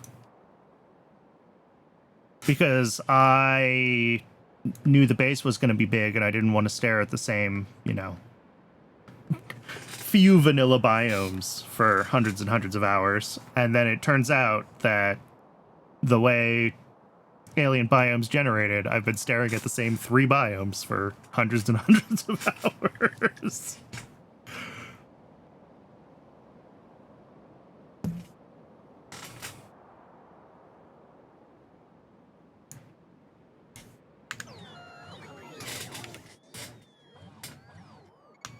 We don't need the recyclers. We don't need the requester chests. Do I have everything? Rivers was a fun setting to deal with early game. It was a pain early game because you end up needing little bits of landfill everywhere because it's less rivers and more swamps. But it does make it nice that for like almost every build, there's water nearby, right? I don't really have to worry about getting water anywhere. It's just the,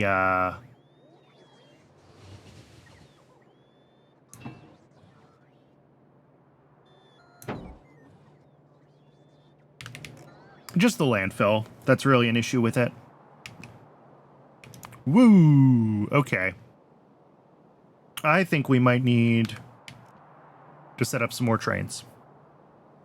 I'm going to request another 5 fluid trains and get those set up, because I think we're going to need them.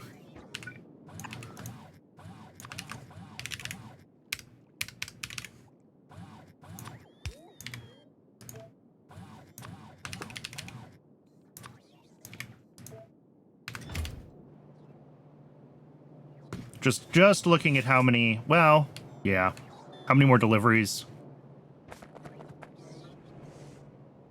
Any issues since the train not? I don't think so. Nothing new. Just the, I mean, the fluid train... We were starting to see some of these issues with not enough trains as it was failing, but we knew that it was kind of hard to judge because the whole system was screwed up, right? But yeah, now that all the trains are running again, we really can see... some of this might be that, like, we're still catching up on deliveries from before.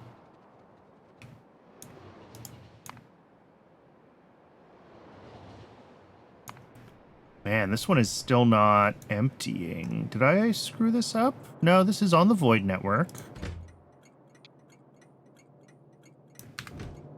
So it's just a matter of time. We check BioCrud on Network V.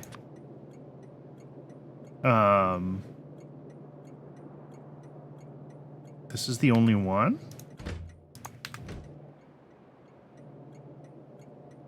Oh, this isn't flagged as high priority.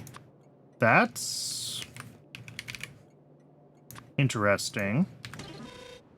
Also, is BioCrud technically not even a void because I don't have any uses for BioCrud? Yeah. I mean, we have a lot of trains in the depots, but these are all solid trains. Well, there's one fluid. But I expect as the fluid deliveries catch up, a bunch of the solid trains are going to turn on again, right? Because the back and forth. Where is... Yeah, void biocrud to biomass. Yeah, this is just running. Yeah, so this is on the A network. So this just wants all biocrud all the time.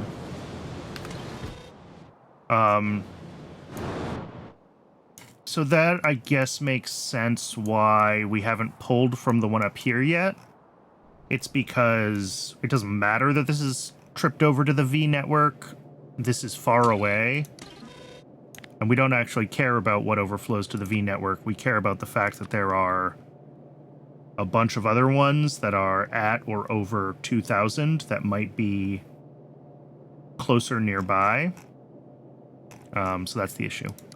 Anyway, it's at break o'clock. I'm going to step away and get some water. I recommend everyone else also take the chance to hydrate, and I will see everyone in just a few minutes. I appreciate folks sticking around through the break.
Okay, I'm back. Sorry about that. There always has to be one ad break where I get distracted by something in meat space when I step away. And hopefully today it was the early one and it doesn't happen like 2 or 3 more times. Damn meat space, always getting in the way of cyberspace. Lights. Let's do some lights.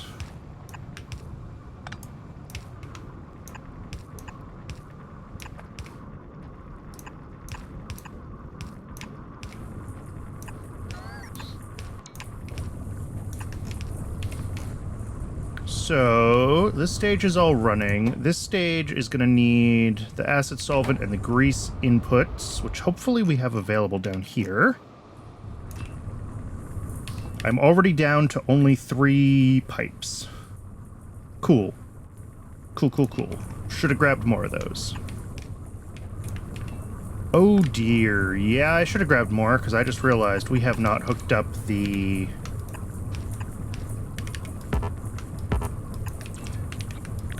grease on any of these.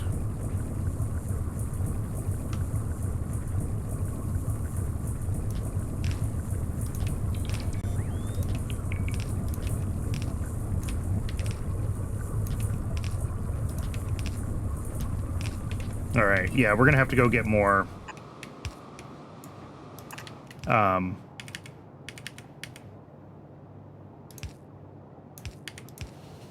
Get more pipes again. But otherwise, we've got pretty much everything hooked up here.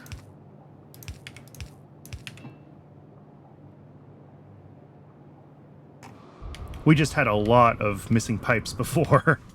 We're using a lot more straight pipes than we usually do, because normally I wouldn't try to do something like this. Although... yeah, maybe.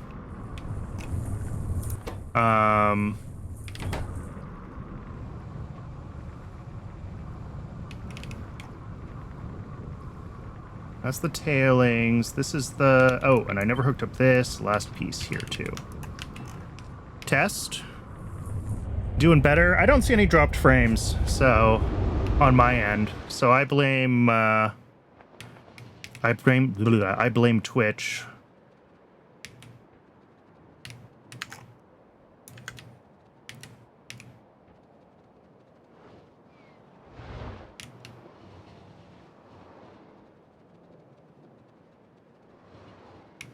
I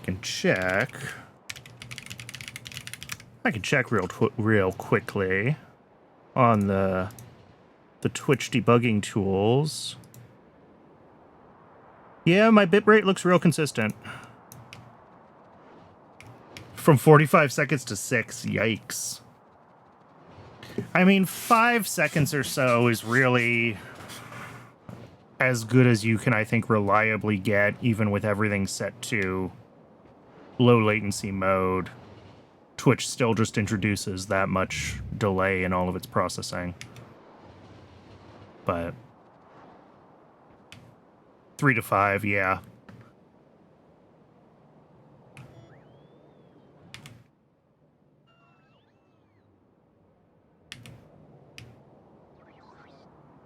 And do we have more trains? We do. Except that I did not grab the fuel to drop them off. So let me grab that. Can I... here's a question. All the way zoomed out. Can I see... without leaving? No, we have left logistics. I was trying not to leave the logistics area, because a bunch of bots will have just turned around that were supposed to be bringing things to me. Not the end of the world.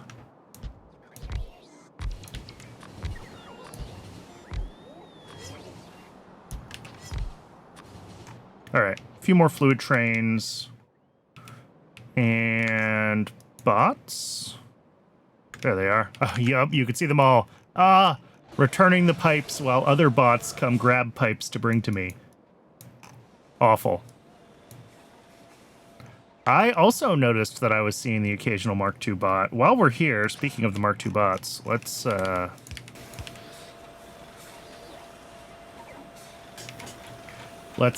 assist the assembly a little bit. Turns out one gray inserter for a build with 8, 9, 11, 27 plus another 20, 47 ingredients is silly. And also we're out of rayon. That seems bad. But yeah, the ultra slow, the inserter that you use before you can afford to build inserters is somehow not working. Amazing. Oh. That's wild.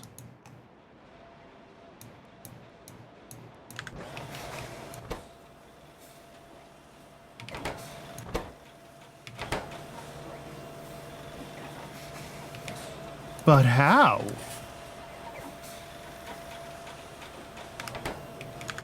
Are niobium pipes used in something that we've been, like, crafting a bunch of? Like, they're not in... No, they're not in the robot frames.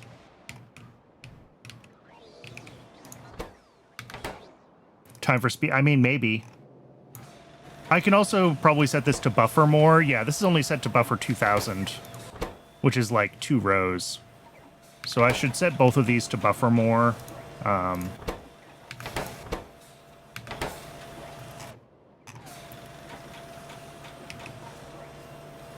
This poor bot, it keeps thinking it's going to get to bring me a pipe. How much? Each underground takes like 10.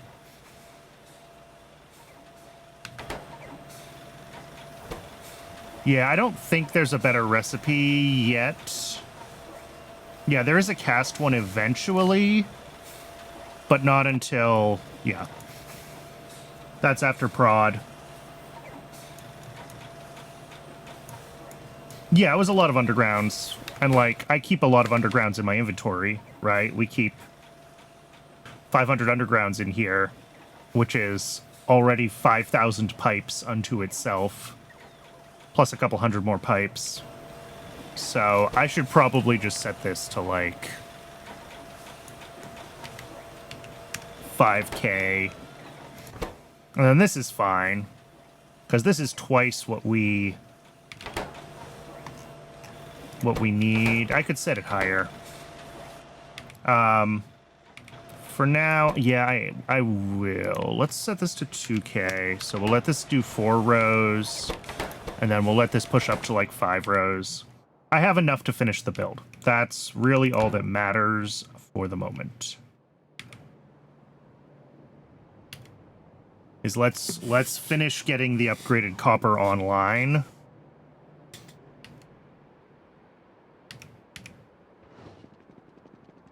And then after that, we'll figure out what the next thing to work on is. We can check if we have enough kickalc modules to finish upgrading kickalc.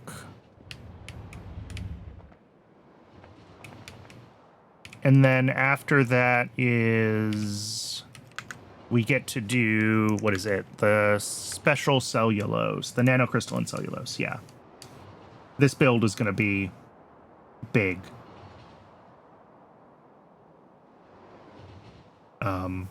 So we'll probably have to... might be worth... yeah, I mean, I could also just upgrade it all to Mark II assemblers as well. Don't even need the speed modules. It's all still Mark I. For most things, though, we're bot limited more than assembly speed limited. At least most of the stuff in the bot mall side. Some of the things on the belt portion of the mall might be worth upgrading. Things like pipes that get used a lot are probably worth thinking about upgrading.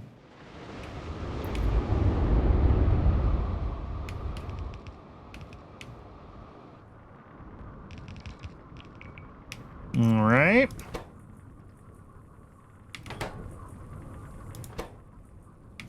Everything is waiting for grease.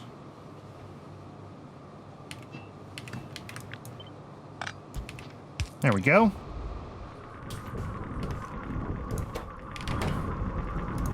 All of these get to start to turn on.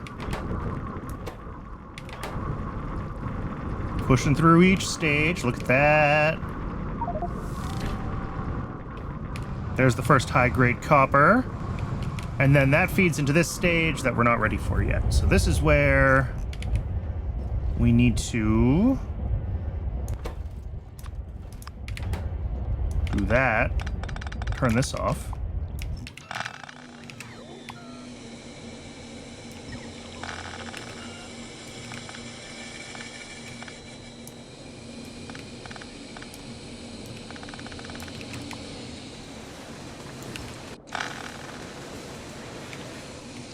Are any of these currently running? No. Okay. Let's...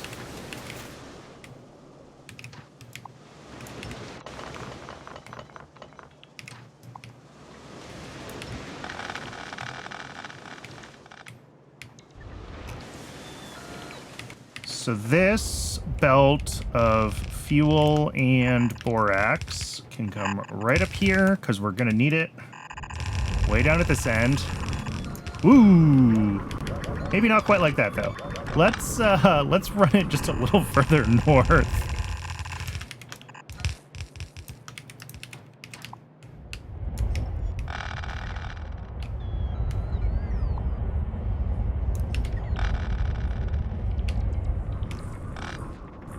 I do have space. If I wanted to be a really terrible... not quite. I was going to say, I think I could, like, zigzag it, but actually not quite. Unfortunately. Or fortunately, as the case may be.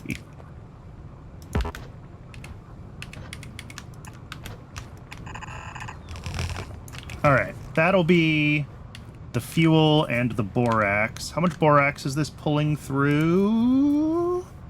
6 a second. Okay, so half a yellow belt is fine, as long as we're getting... Yeah, plenty here. I think this is good.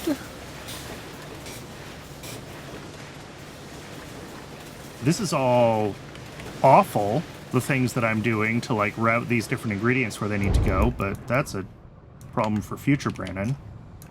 Oxygen pipe needs to be hooked up. Is it enough fuel? Yes. These are going to have efficiency modules. So it's only pulling, like, 2 fiber a second.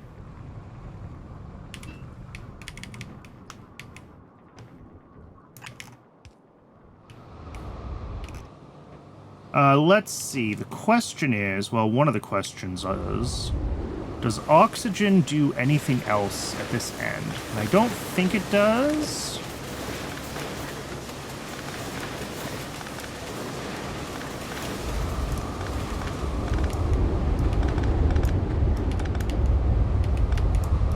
I'm just making sure that I don't need to keep this pipe at all. So we can just grab...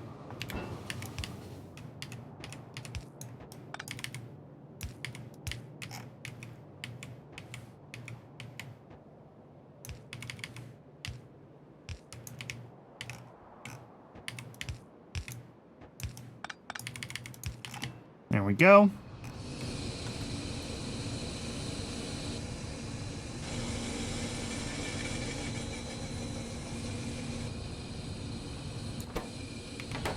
What we might not have enough of is... I might need one more inserter between the fuel and the molten... 2 a second? No, that should be fine. Yeah, 2.3.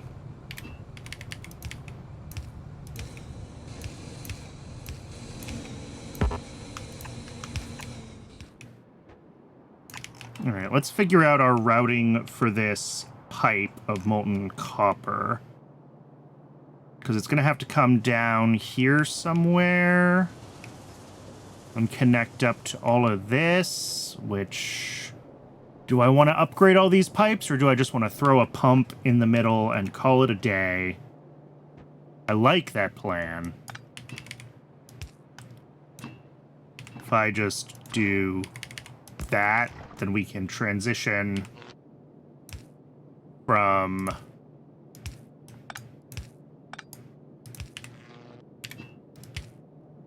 old pipes to new pipes, no issues.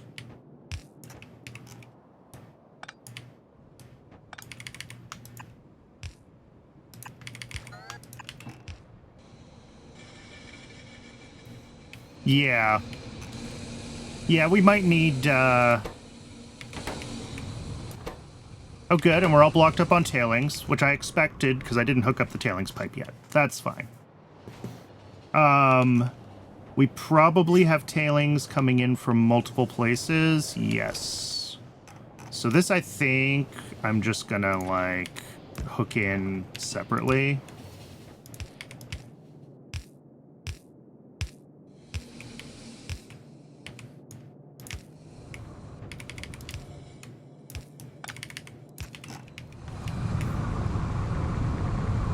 Yeah, it should be fine. More of an issue somewhere like slaughterhouses, yeah.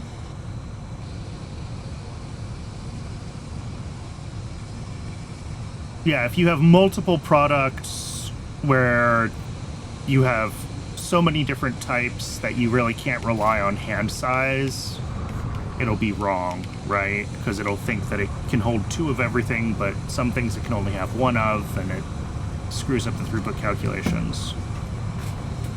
But for this, it should be fine. Alright. I think we're good. Make sure that that is making it into the system here. It's doing its best. I mean, this is saturated, so that's not going to run at all. And then over here, I mean, this is also saturated, so it's really just, yeah, and that's like 100 a second, which is what we expected. Cool.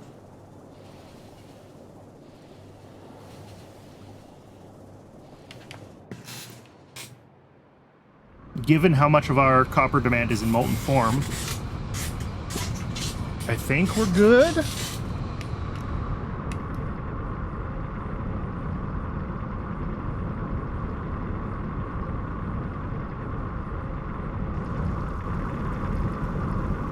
Oh, interesting. Because these are all 1-to-1, it keeps updating the pipes when they have something in them and then don't. And it just kind of flickers across the whole. Anyway. A little bit of copper grade 1, that can go in here. Priority is to go out for the things that really need the grade 1, that's fine. We should be doing...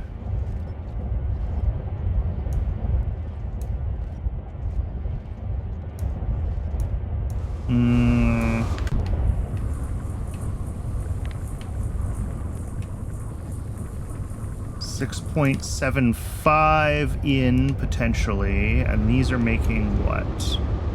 6 plus...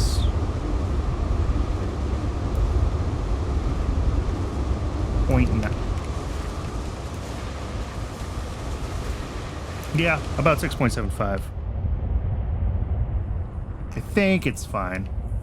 I think the belts were just kind of full because the system was overfilled, and this doesn't lane balance, and this is a much longer belt.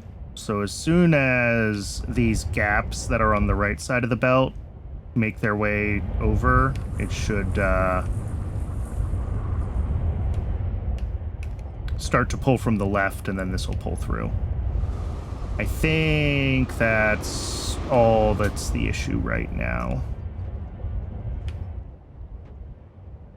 Is we just have to wait for those to make their way up the belt. Should it be lane balanced? Maybe. This is able to consume everything, so as long as there's demand, it'll figure itself out.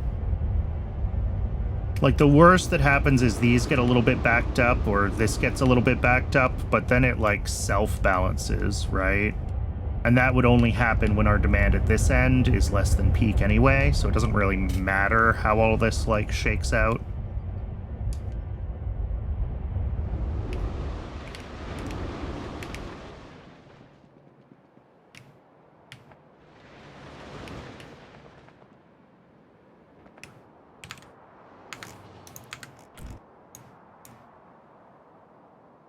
Yeah, there's only a few times when it really matters.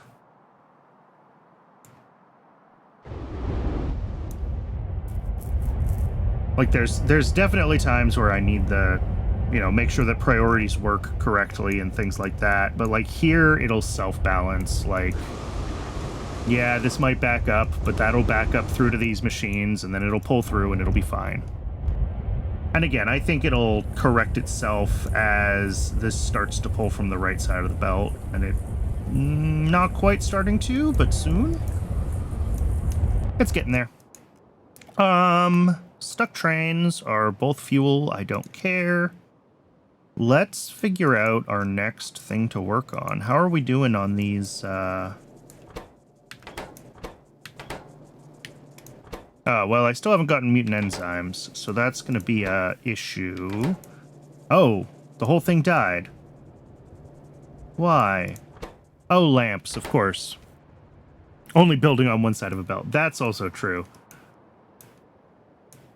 It's not my fault so many things in Pi only need 6 items a second.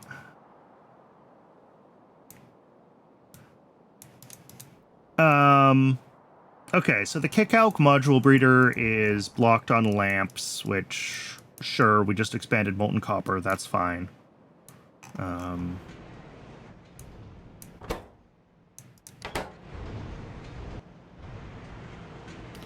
I show a quick and dirty rundown on train stops as the unloading ones? Sure, let me find a good unloading station.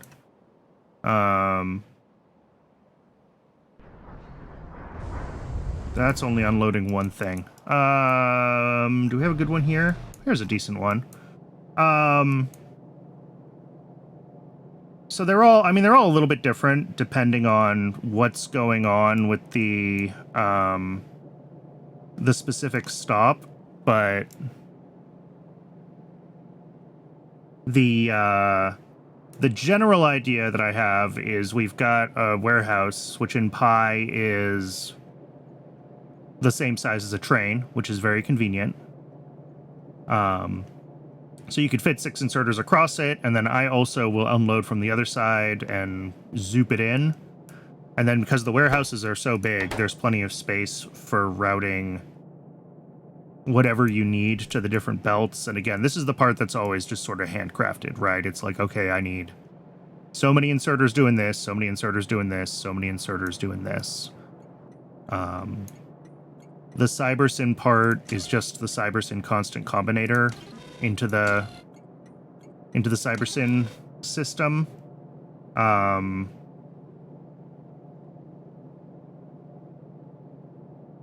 And then, you know, depending on throughput needs, like here we have some higher throughput items. Oh, and I need to upgrade this station. I fixed this issue. But we have, you know, basically the same setup, but with stack inserters.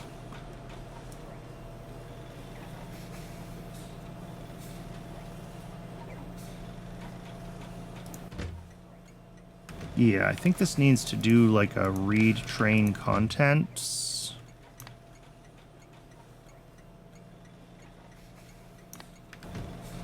And then these get allow listed based on that. Is that how this is supposed to work?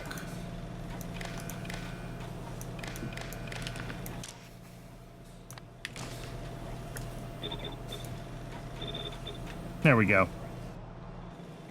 I think that's what that's supposed to be.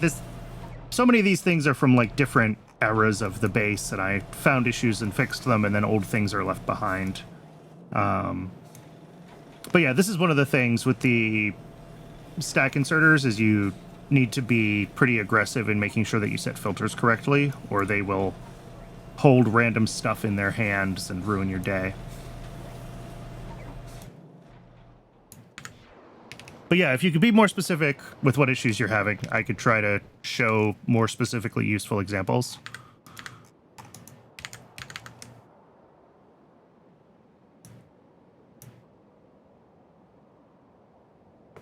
So...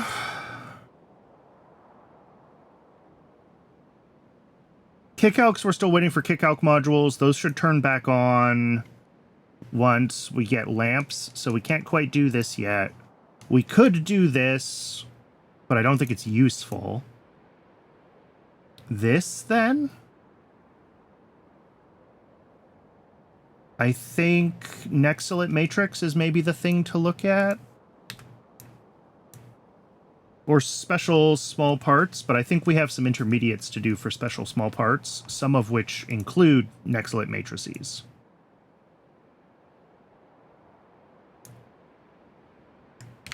So Nexilate Matrix might be the next thing to look at, unless I've already upgraded that and I forgot. No, this is set up to be able to upgrade to 4 modules. And we need 11 in total. So we're going to have to change this setup here to make more space. Squeeze in a couple more rows of these or something. Yeah, Eb's Extreme Dreams. As J-Man says, say goodbye to your free time. Let's just, 790 hours in this save. Oh, we're so close to 800.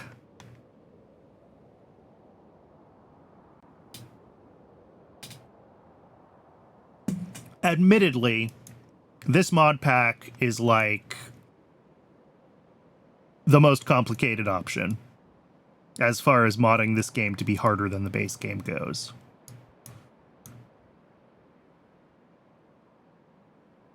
I should do something for 1,000 hours. I should.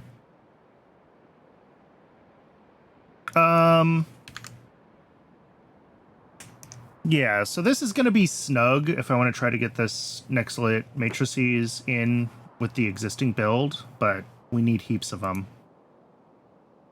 The other stuff for special small parts, we need Nenbit Matrices, 1.33 there. Do we need any of those in Mech Parts 3? I don't see them. We do need more for blue chips, though, so we need 3 1/3 Nenbits, which we don't have currently.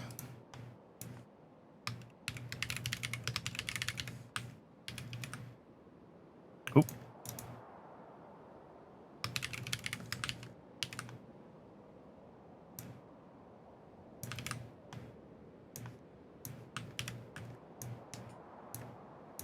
Yeah, and these also use heaps of...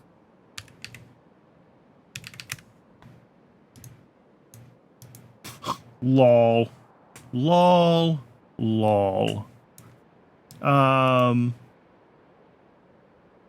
I have these in here already. Sorry. We don't need...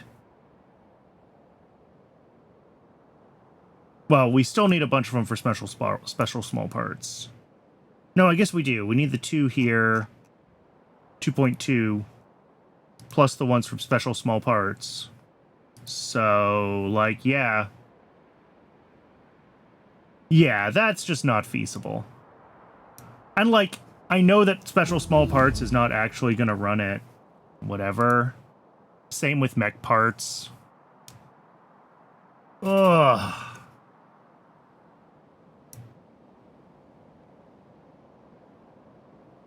The nanocrystal and cellulose, we can push this big, but, like...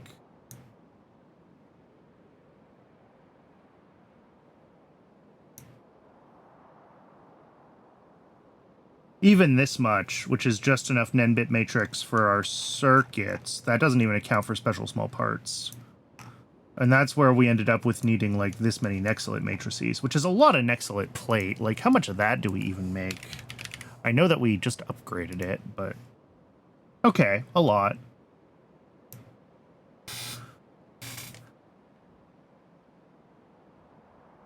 I mean, the big thing is the Nexilate matrices, but... I think that 1.3 is already accounted for in this. So this, we only need the 2 1/4. We don't need 3.5. Right? We need 1.33 here. We need probably 0.67 in here somewhere, and I just missed it.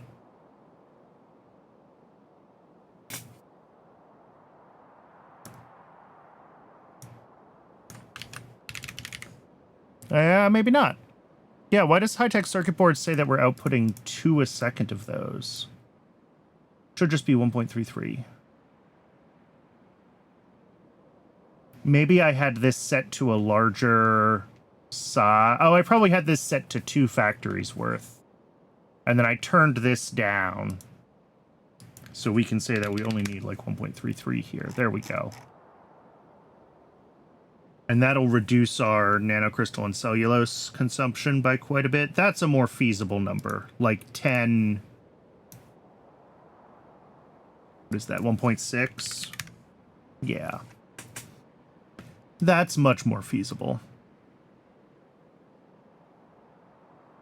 And that means that we don't need quite as many Nexolite matrices, too, which is also good. Because I think... I mean, that's just a lot of Nexolite. Yeah. Okay.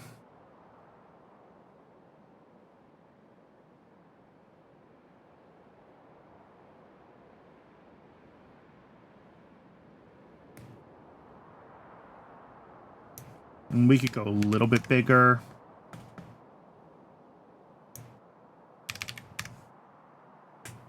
Do I make enough grease? Probably not.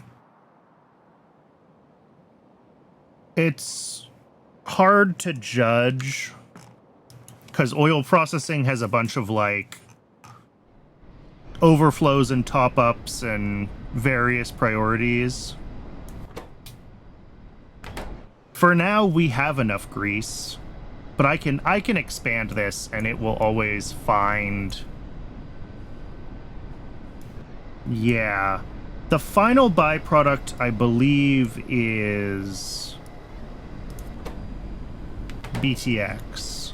We do have various overload stage. This looks like everything in the low distillate chain is all prioritized equally, and then that overflows to BTX, which is full. So we have plenty of low distillates at least. So yes, we can increase our grease production, and we probably will need to because we only have 2 machines here.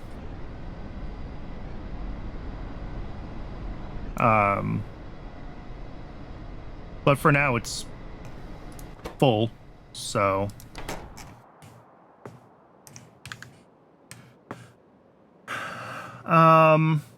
Okay. Sure, 1.33 here, unless I do want to go all the way up to the...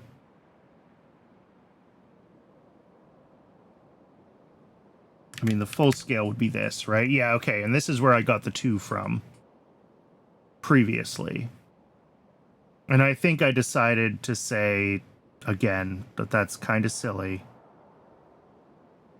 And turn it down to 1 1/3. Sorry. 1 1/3 machines, which is 4.8 a second. Because that's enough for our demand for them with mech parts here. Yeah, 4.3. Because I didn't think 4.3 got us to... I mean, 4.3 gets us really close to just 1 automated factory.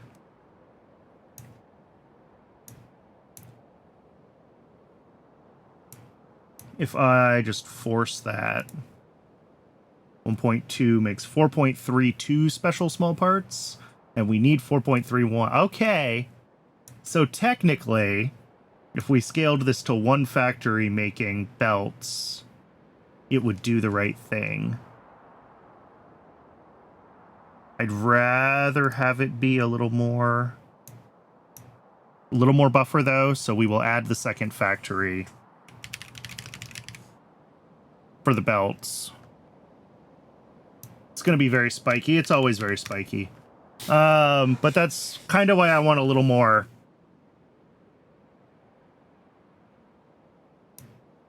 Yeah, the mech parts demand is going to be, like, fully peaked only for the first, like, hour, right? Where it's trying to build up buffers of everything.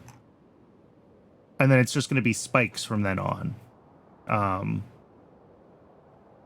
So, like, we don't really have to be able to support all of this demand at full speed, and a lot of it I'm not even, like, checking what we make.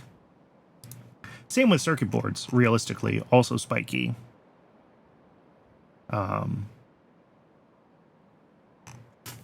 yeah, if we can keep it, you know, running most of the time, I'll be happy. And this will be fine. We'll do this with... I think this is a fine scale. We'll just do this. And then...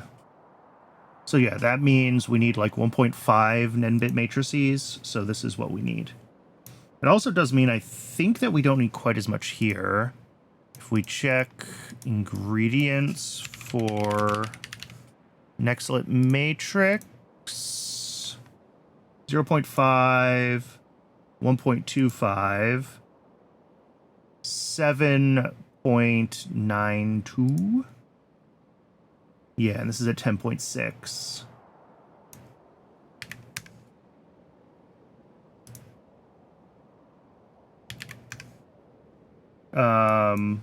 So yeah, we could do like 9 machines instead of...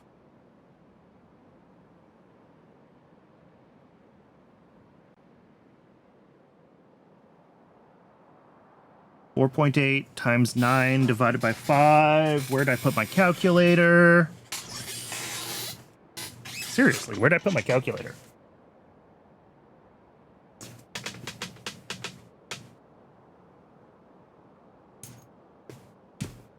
Found it.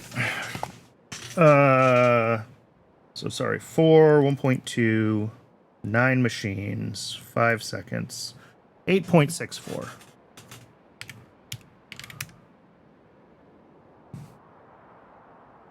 And that should be plenty. Because really we're looking at 7.9. But I think 8 machines is going to be too low. Yeah, 7.68 for 8 machines, which will be too low. Okay.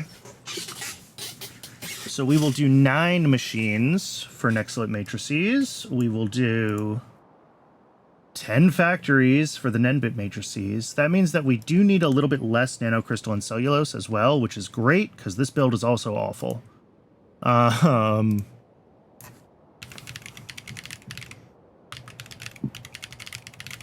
So, nanocrystalline cellulose, 1.25, 0.023, okay, 1.3, call it, plus what we need here, so like 3.3, yeah, instead of 4, we only need like, we'll call it 28 machines, which is 3.36. Yep. Sweet.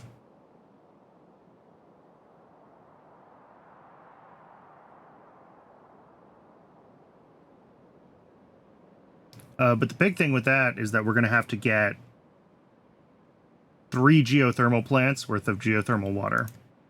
I think right now for nanocrystalline cellulose, we're only pulling 2. If I find where we're making it.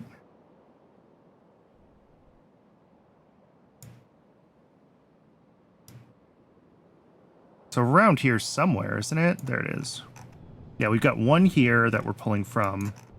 And there's 1 more, right? Yeah, these pipes go up. Up, up, up, up, up, up, up, up, up, up to here. So I'm going to need to find 1 more geothermal water that I can hook up to these.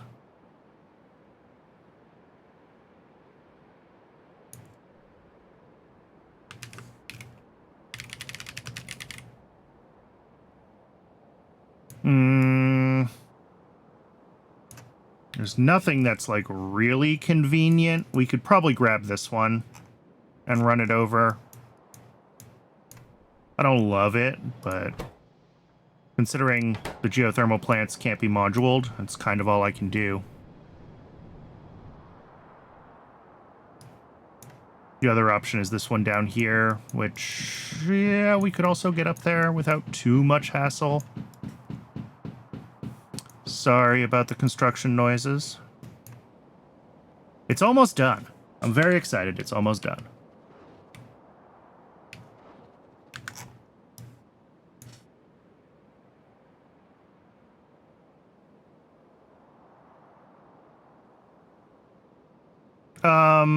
Okay. So yeah, we're gonna need one more geothermal mine or whatever. As far as the rest of it, I mean, how much do we have there right now? We're sitting at 12 machines, and I want to go up to 28. Okay.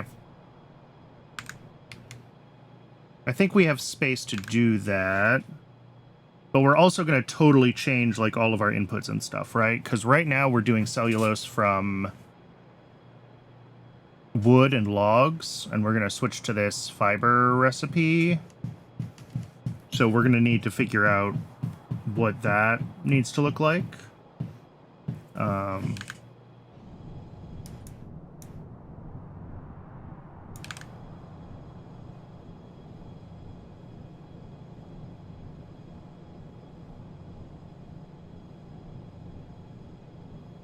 Because I think I looked at doing this the way I have with wood and decided that it was terrible.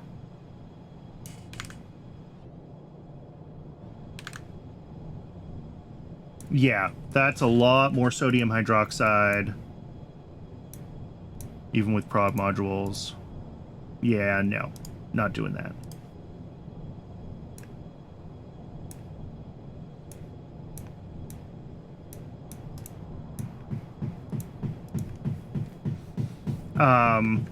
So I'll probably want to actually run 28 pulp mills.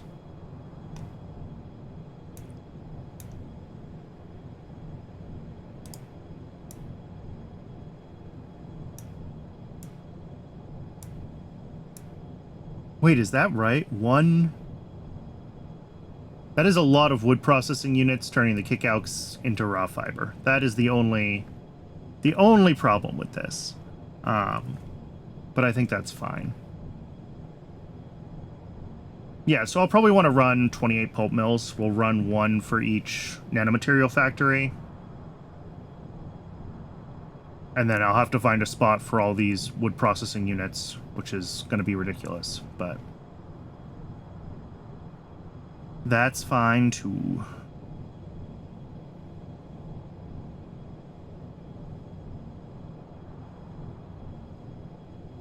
Okay, so as far as this upgrade goes, other than needing, again, hilarious amounts of wood processing units, and like I could throw speed modules in here. Helps a little bit, not a lot.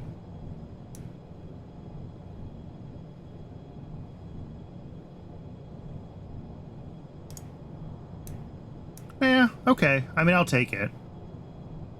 21 is better than 38.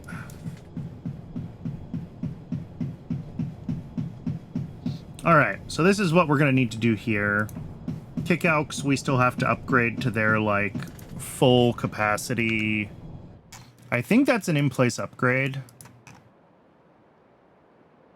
If I can find... are they down here? No, that was Yotoi seeds that were down there. Where are kickouts? Here they are. Yeah. These are using kickout recipe 3. I think they're going to get swapped over to recipe 4. Maybe. What are we using over here? Or not?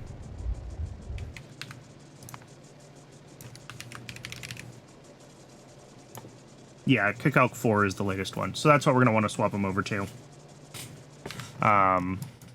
And I think also these all need to be upgraded to... Nope, they are already Mark IIs. So we just have to change around the recipes and hook up the... drop in the upgraded modules. So that's easy to do, but we need to wait until we have the modules available. And we're waiting on this system to spit out enough.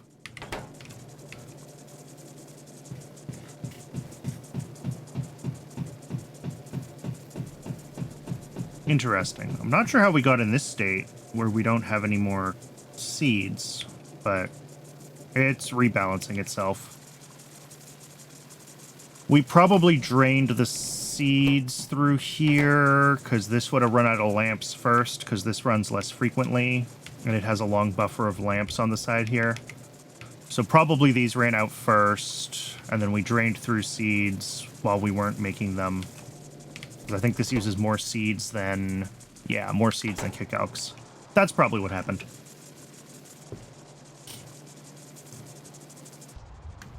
But we're catching up again. There we go. It's getting seeds. But it's going to take a few more crafts from this before this even starts running consistently. And we also still don't even have the mutant enzymes. So...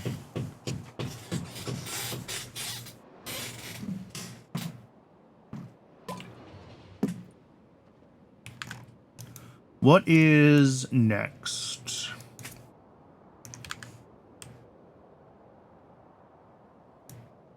Yeah, I mean, I guess the next light matrix upgrade is a reasonable one to go work on. And we could do the Nenbit matrix build. That's not too hard. Kickalk upgrade, we're just waiting for modules. Nanocrystal and cellulose, we can do the rebuild, but if we do the rebuild now, I think it's just going to break it because we're not making enough Kickalk yet. And then what else do we need for special small parts? We need carbon fiber, we need glass fibers, and we need more aerogel. I think aerogel we already have a build for. We only use it in filtration media? Okay. Sure. Oh, and we make almost none of it. So yeah, this is going to have to be a whole new build. Because this is going to use for a second.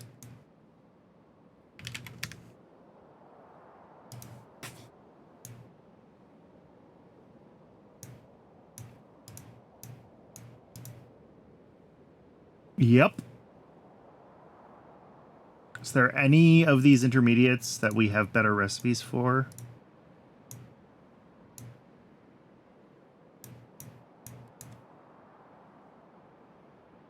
That's some power? Eh.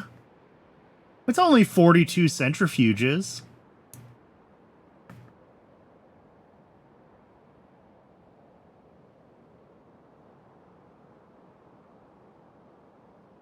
But yeah, none of these steps prod.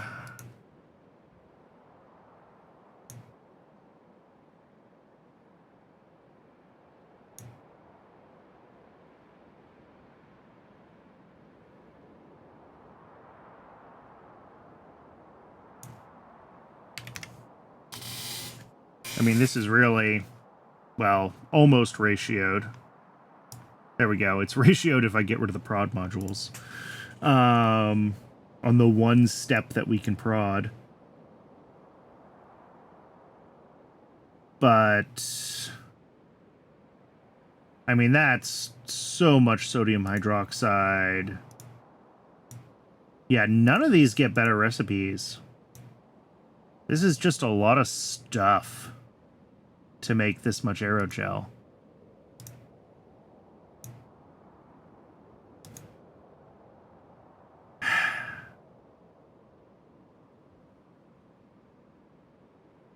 Unlike, yeah, we can make these Mark IIs.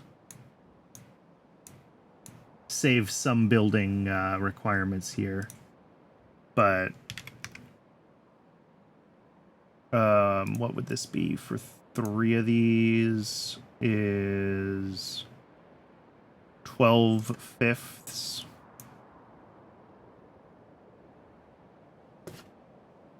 Which I should be able to do in my head, but I'm gonna not.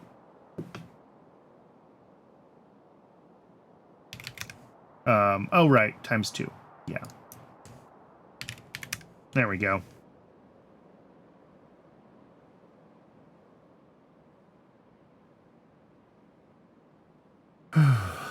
And then I guess like 6 a second would also ratio well. No, nope. That ratio is right for the washers, but not for that. Anyway. Sure. But like, that is an ungodly amount of sodium hydroxide.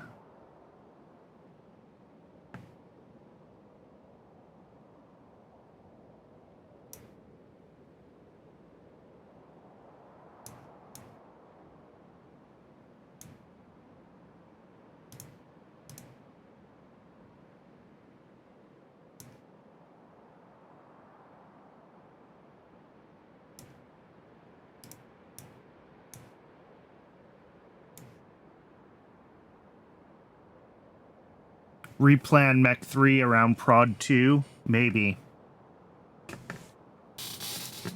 That would reduce the crafting speed. That's true.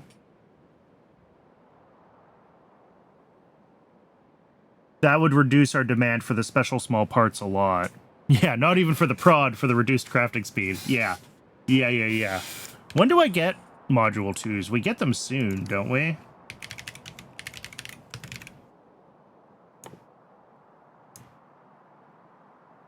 Underneath Mech 3, technically. But, like, we'll upgrade all of this stuff to Prod 2s at that point. Yeah, we should do the same with electronics. Yeah, that's a good shout. Because if all of this is Mech 2, Prod 2, and this is Prod 2, we will be in a nicer place as far as our final...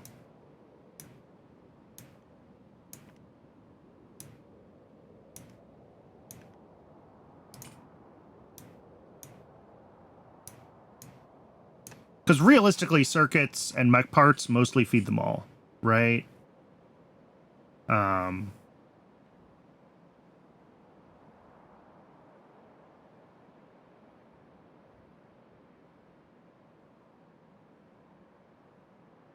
So if we want to run this, what's that number going to be? 0.1 a second? Not quite. Wait, if 0.1 is 2/3, then 50% more, 0.15. There we go. There's our number. And then all of these will sort of get rounded up,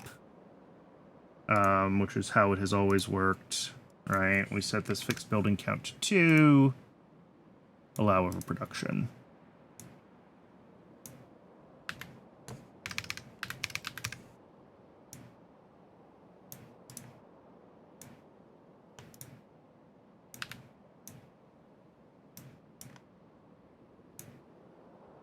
Because we don't need a ton of any of these things. Just a little bit extra of everyone to have them available for the mall for machines that need the specific subcomponents.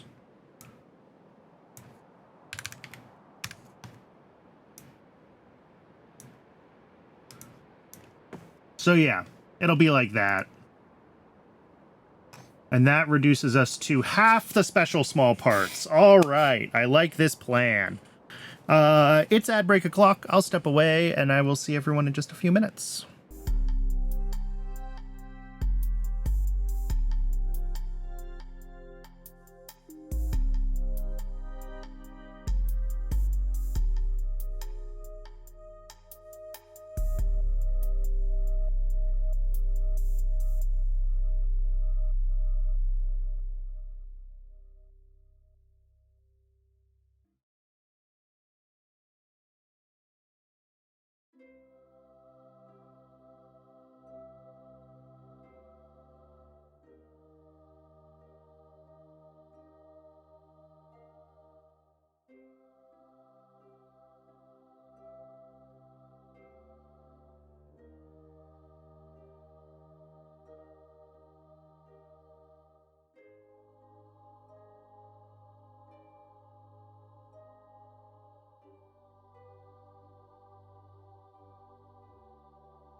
Welcome back, everybody.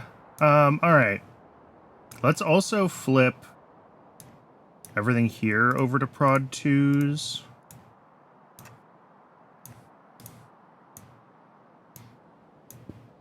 Because that's also going to reduce our inputs quite a bit.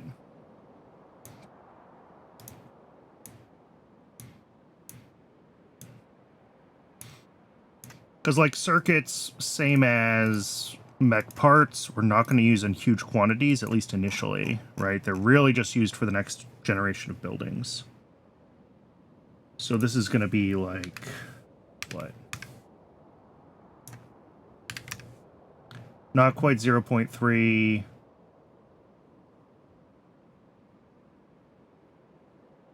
1.4 times whatever. Is it going to be 0.28? Hey, look, I can math. And then the other things that need to feed out of that, like the superconducting wire, is only 0.1 now. We don't need to feed out 0.28. N-bit matrix into special small parts. Again, we'll use prod mod 2s because we do care about the productivity here. But now we only need like 2.5 a second. I mean, call it 2 automated factories worth. So that's not quite.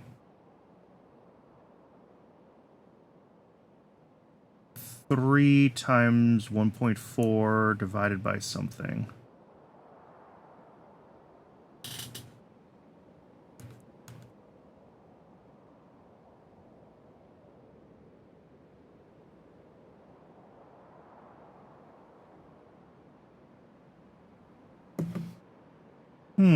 There should be a factor of 7 in this. How did we end up not quite at 2?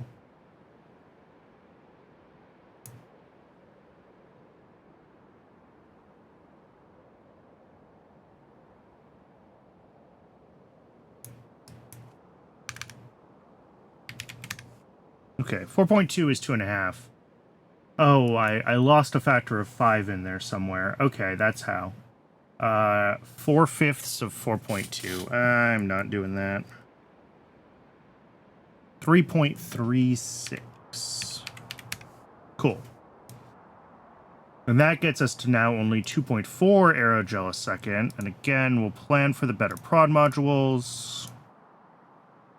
But now we only need to make like 2.5 a second. Switch the things that aren't being prodded back to Mark 1 buildings.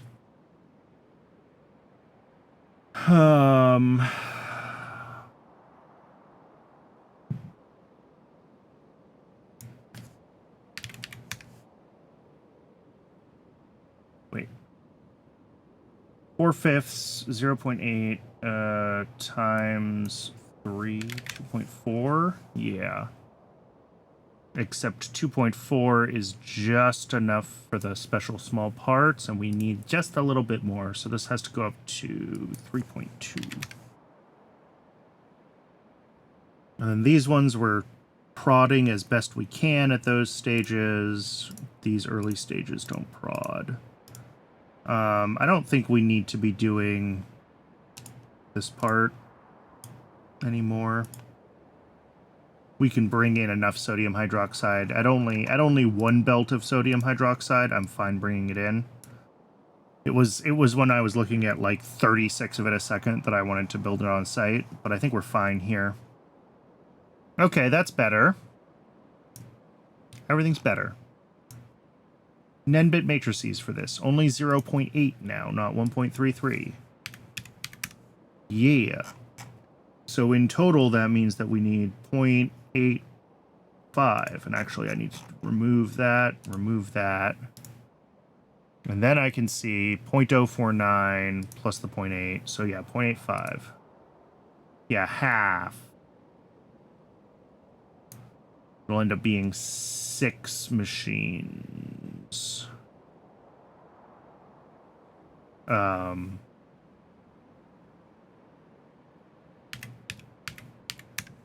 There we go.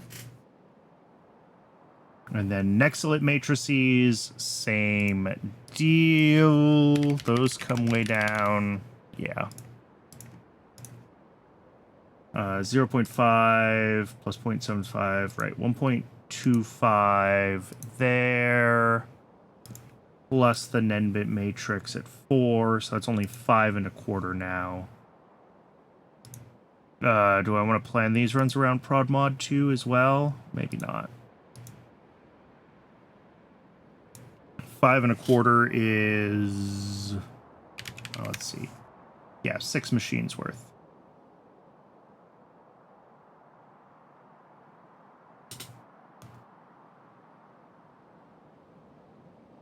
$5.76.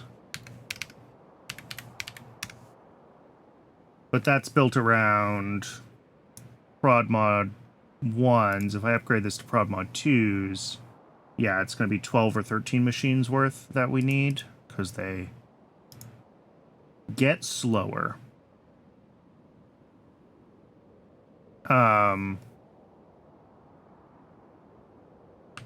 But we're also going to start unlocking some of the Tier 3 buildings at some point, right?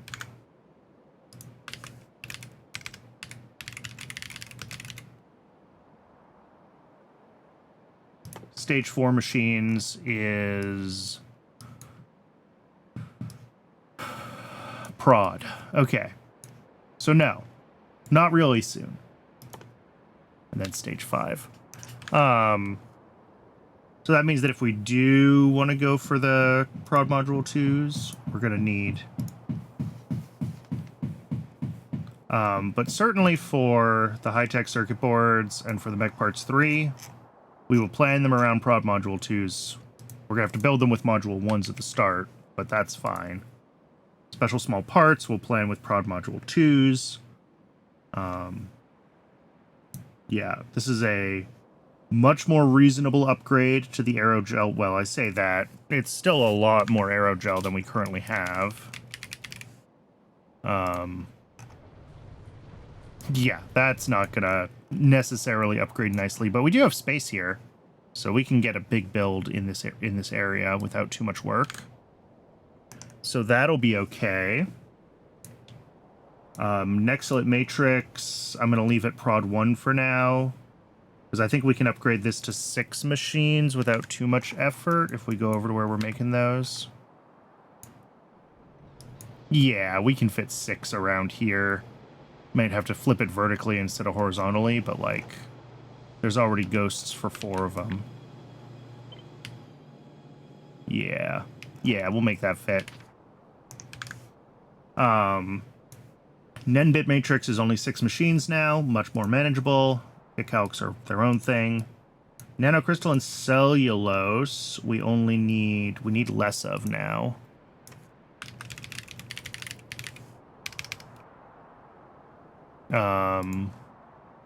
Yeah, 1.25 plus 1.2, 2.5.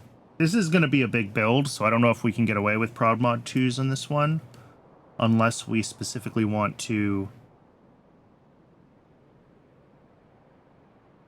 also speed beacon it, which is an option. But yeah, we only need like 2.4. Well, it's more than 2.4. It's like 2.45. Ugh. If I did want to do...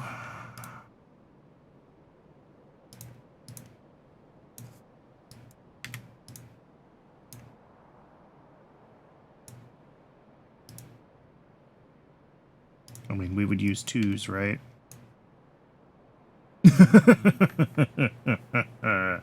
Yes.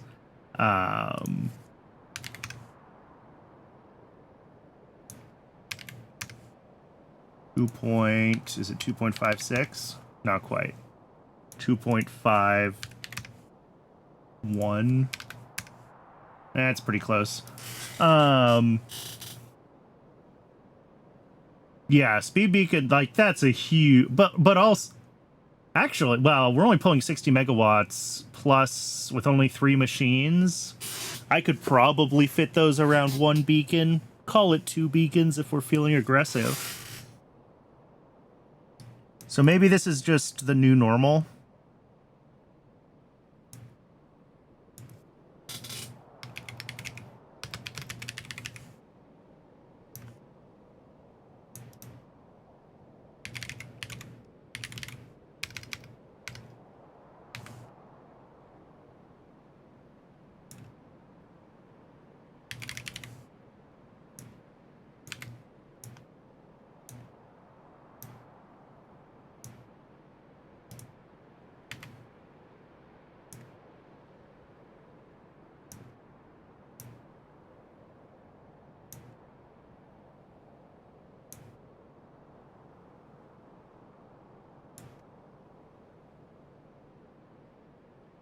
Yeah. That's real nice.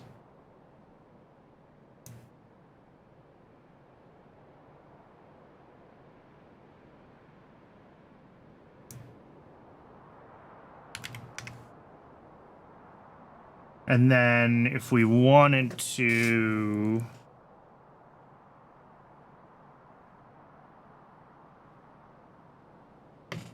we could actually say maybe like this.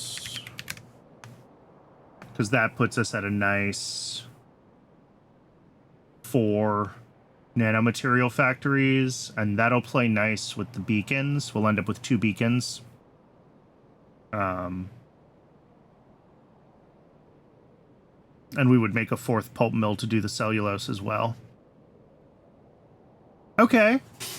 That's a much more reasonable build. Like, yeah, a 5.5 beacon is not the cheapest thing in the whole wide world, but whatever. Can I find a place where I'm using beacons right now? I'm only using them in a few places. Can't just search for beacon. Oh,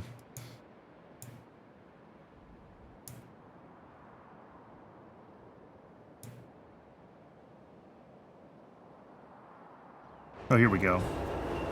Yeah, I mean, all right, 300 megawatts, whatever.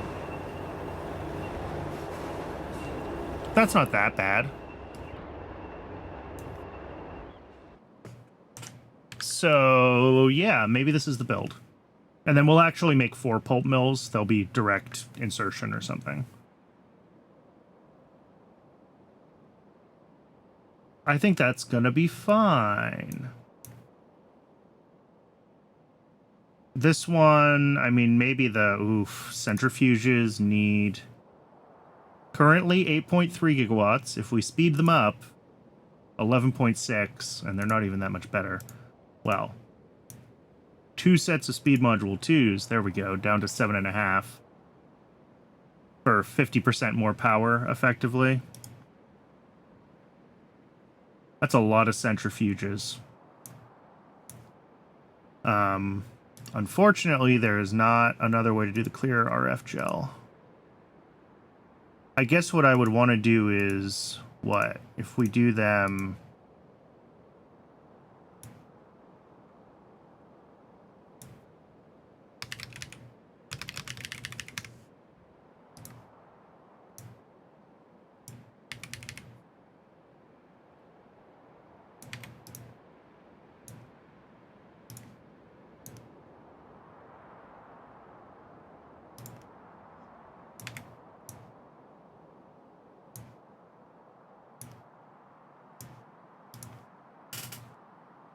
All right.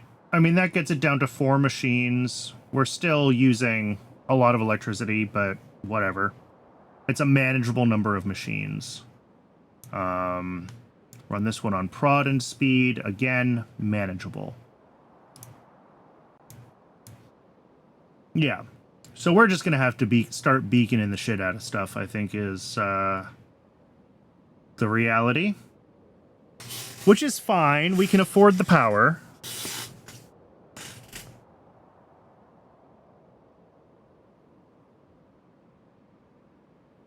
But I do have to remember that a lot of this stuff I'm designing around tier 2 prod, so like it's gonna be weird until we actually have all the tier 2 modules. But I think that's fine. Here, I don't think we need to speed beacon this. I think 6 buildings is reasonable. But here, definitely. Here, definitely.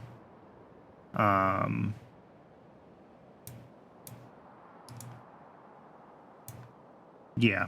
Get down to a moderate number of soil extractors.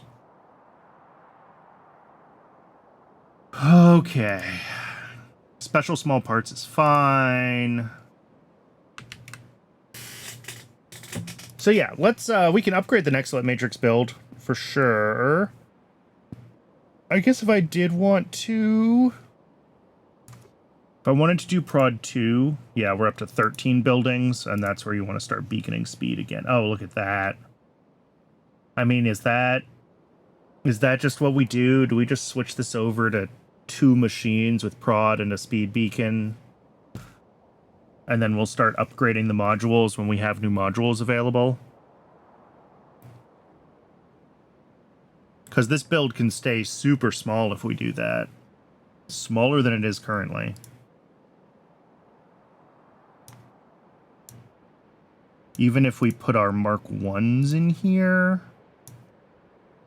Yeah, even with Mark 1s, we could hit our goals with just 2 factories.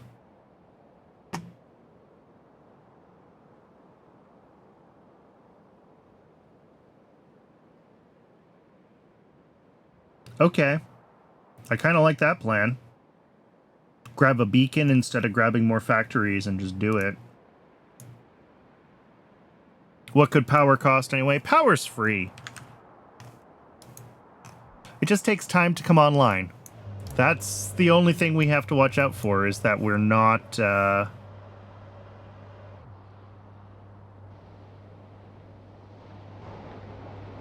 not pulling power more quickly than the modules are coming online. And we can certainly... I mean, we can keep increasing how quickly this runs if we really want to.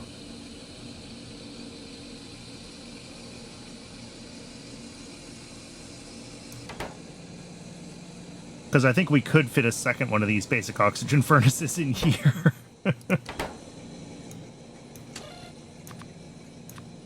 But getting salt delivered that quickly would start to be a problem.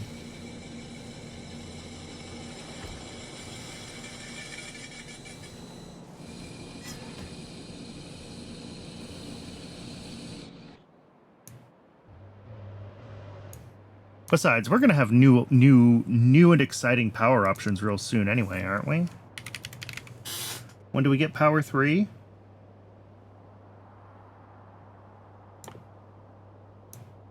Oh, right after machine components. Yeah.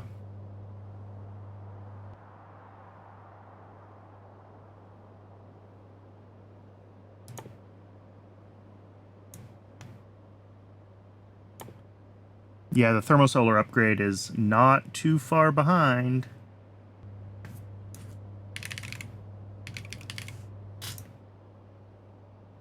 Oh, wait, that's way down. Never mind. Renewables stage 3 is up here. But the next stage of solar is hiding. Okay. We don't actually get that for a hot second. We don't even have solar 2 yet. Where's that hiding? Under prod. Okay. But not deep in prod to get thermosolar 2. But still, we can...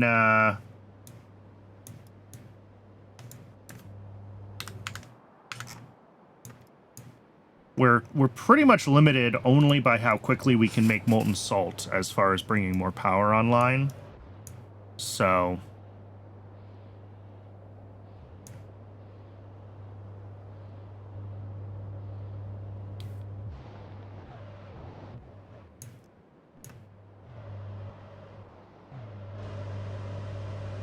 But still, each of these is 9.5 gigawatts. 1, 2, 3, 4. We've got 6 of them, more or less fully online.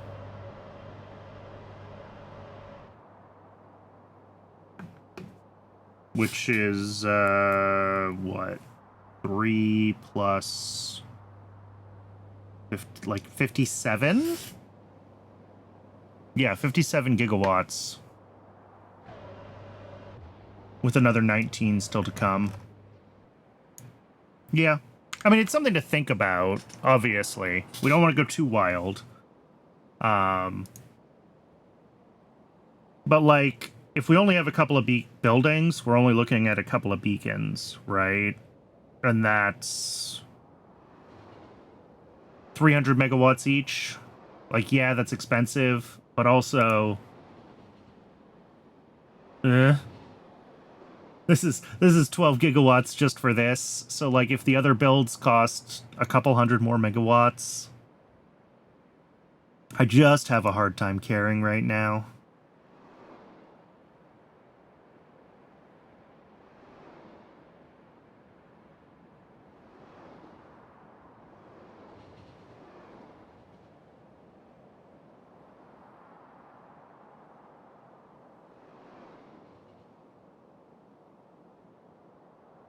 Especially if we can manage to keep our builds reasonable and not end up with everything being built to the same scale as our metals processing. Because our metals processing is stupid right now.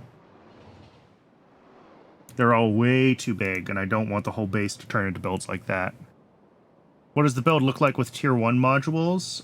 To get to this rate? Good question.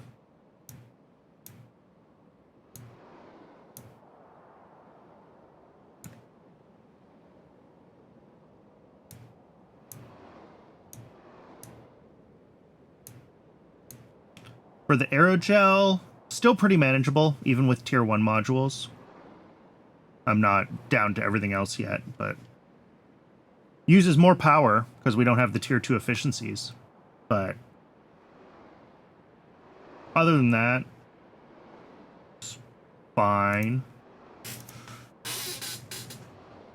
You know, we'd need a little more soil extractor capacity, we need a little more high-pressure furnace, but I think we're within... rounding errors of our input amounts there, so you know, there's only 1.5 of these, so I think even with, well, the speed would go up if we change the prod, right? So that would yeah, still 1.6. It just uses way more input. But that's just for this particular one. The prod 2s really matter most on these two, not just because they are better prod, but also because it slows down the factories, and we're building all of these to one factory scale. So, like, we want to be...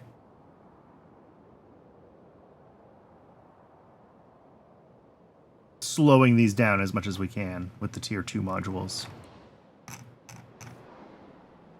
Same with the mech parts. The other builds, it's really just a matter of, like, how much do we want to plan ahead for the tier 2 modules, because they're not that far ahead from where we are right now. And how much do we want to, you know, spend time and effort...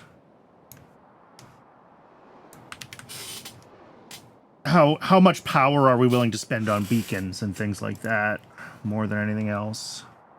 Like this one, I think we have to.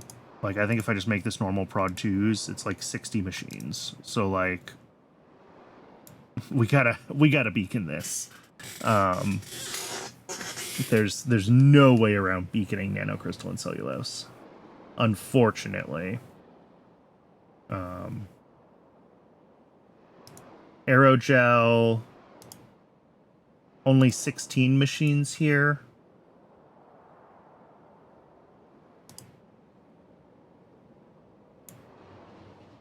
And like, yeah, we could run 16 machines, 16 centrifuges with efficiency modules in them, and this only takes a couple of gigawatts instead of the 12 gigawatts. So maybe that's a reasonable place to make a compromise. Maybe here too. 30 machines, maybe less reasonable. Maybe that's a place where we really do want the, you know, is it worth it to try to speed up the soil extractors? 50% more power for half as many soil extractors. I don't know if that's worth it. Maybe we just run them at Mark IIs and call it a day. Although if we're already going to have a row of 16 centrifuges, maybe 16 soil extractors is fine, if we're going to have enough space to build that big. And then same here, right? With just prod, 20 high-pressure furnaces. No prod, it's 6 machines, right? Prod 1, it's 10.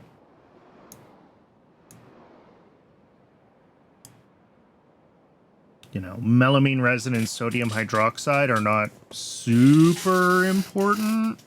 So, like, I don't necessarily need maximum prod here.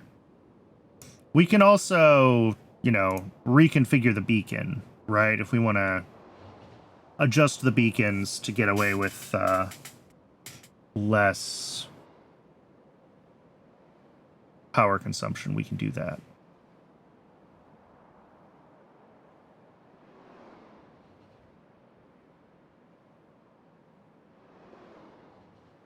But like something like this, I might even try to set these up direct insertion, and then we would only have one beacon across both of these.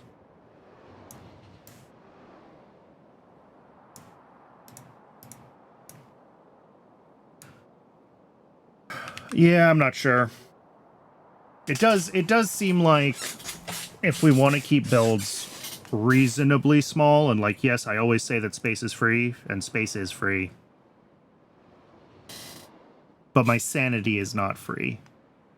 And if every build starts turning into a 40-50 machine build, I'm going to get real sad. So where we can keep things more compact,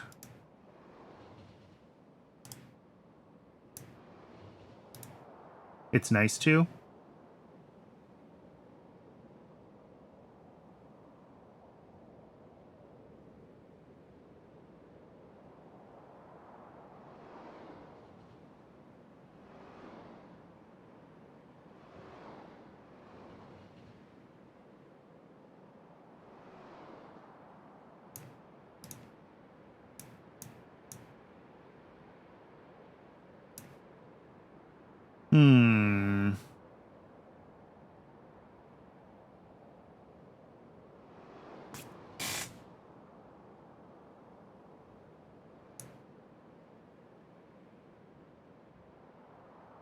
I mean, I think this is all probably fine to target these ones all being built this way.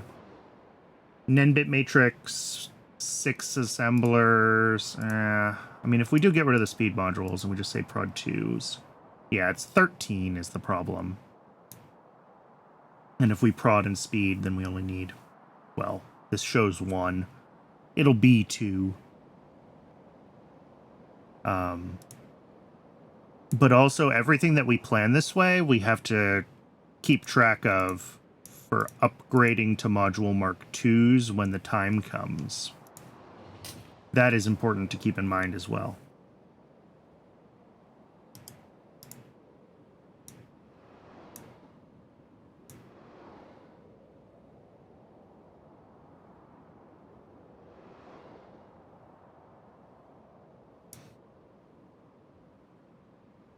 And then kick elks are going to be a big build because alien life is always a big build and there's nothing I can do about it.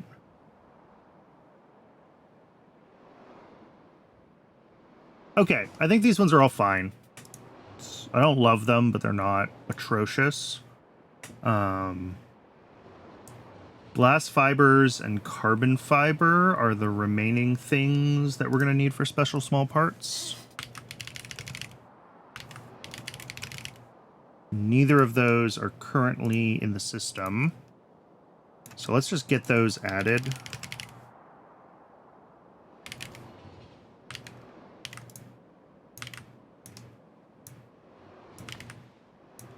Do we need more glass fibers for Mech Parts 3? I don't see them. I don't see them in high-tech circuit boards, so it looks like just special small parts. We need 1.6.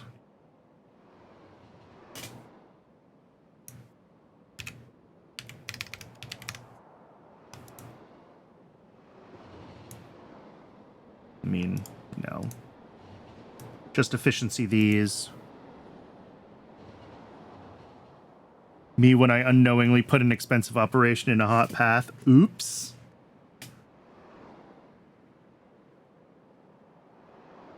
I mean, yeah, clay is always on site, right?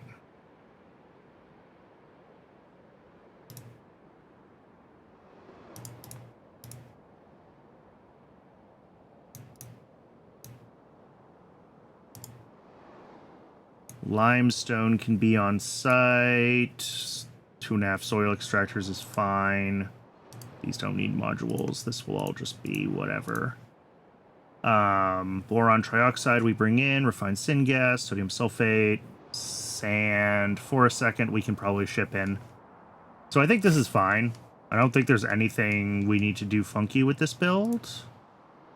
I mean, I should make sure we actually do all that, but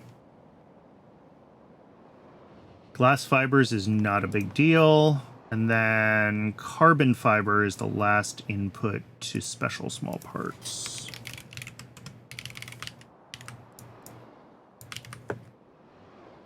Which is here.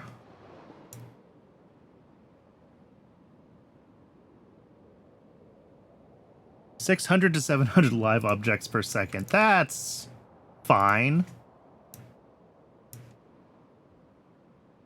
How much of this do we need? 0.8. But that's going to be... Well, actually, that's going to be exactly that.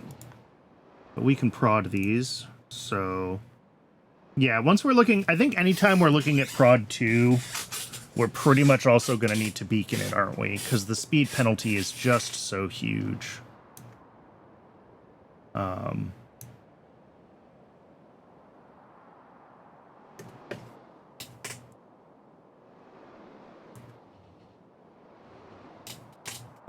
So it's like 0.84. Yeah, close enough. And then that's a little bit of epoxy, the dry carbon fiber, which we cannot prod. Oh, but it's 6 evaporators, so like the ratios work out at least.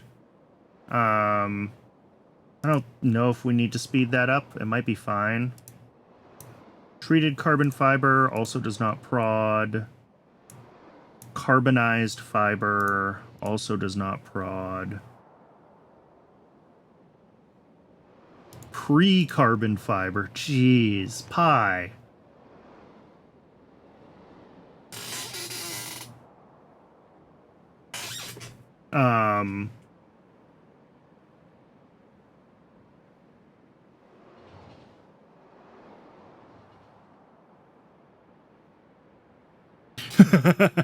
Parse every fluid stack, throw it away. Yep.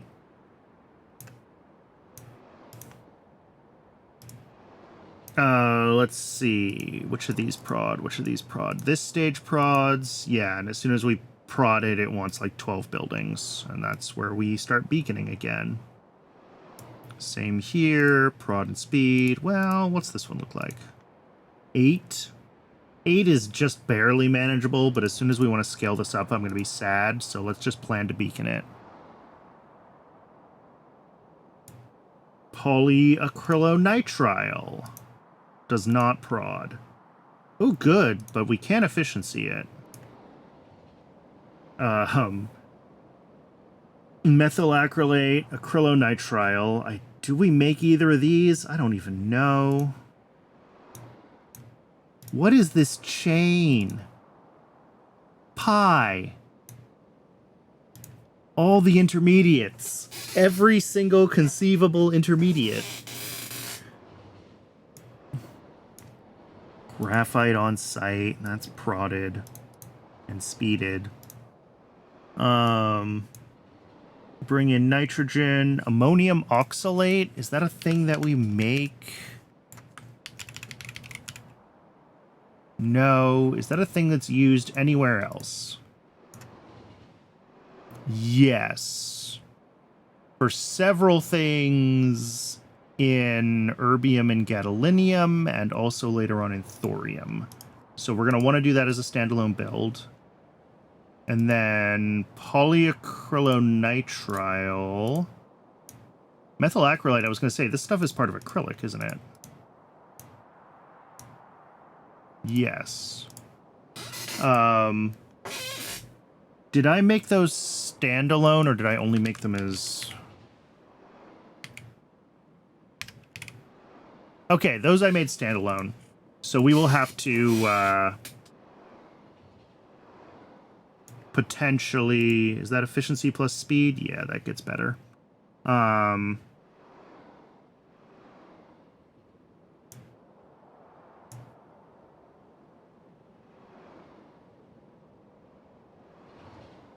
We will need to upgrade our production for those, for acrylonitrile and methyl acrylate. Oh, but not by a ton. I mean, at least with all these levels of prod 2, like, the inputs are manageable amounts.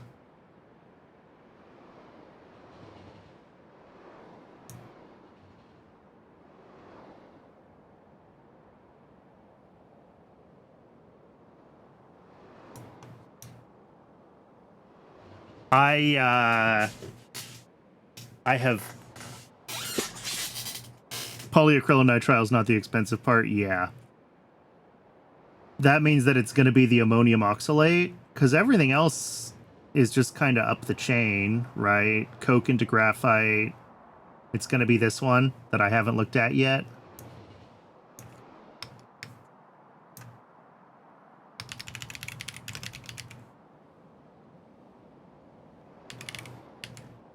Besides the power. Well, yeah.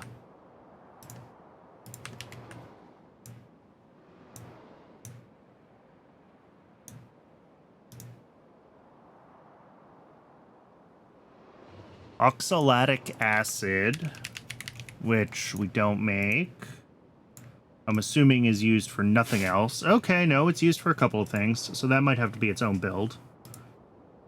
But we can prod this, you know, and again, anything that we're planning to put prod 2 in, we gotta do speed modules, because that's life. Oh, 0.5 vanadium pentoxide a second. That's not a problem at all. How much vanadium pentoxide do we make? Yeah, see, that's like a quarter of our vanadium pentoxide. A fifth.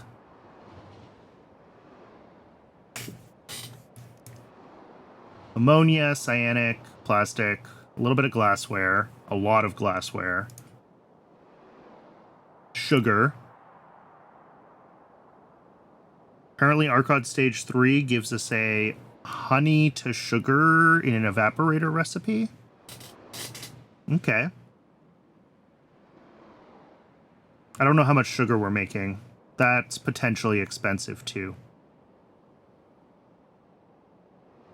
I mean, this isn't awful, but, like, it's not nice, that's for sure.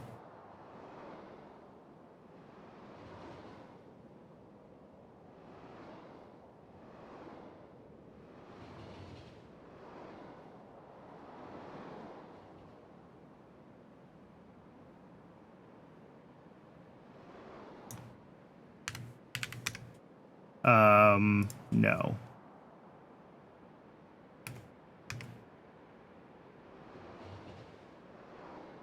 I don't know what our speed is going to be with the beacons and stuff, so, like, my brain doesn't quite know how to do the math on these. 0.84, there we go. And how did we get there? It's 0.14 times 6. The combination of the prod and the speed turns into a 6x. Sure.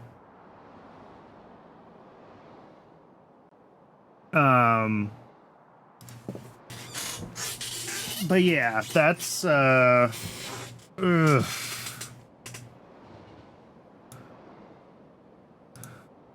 But the oxalic acid is also going to have to be its own standalone build, because we're going to end up using it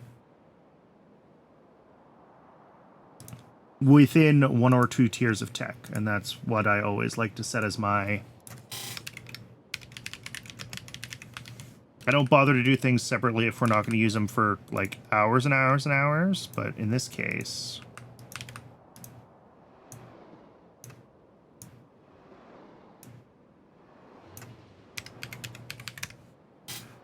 Okay.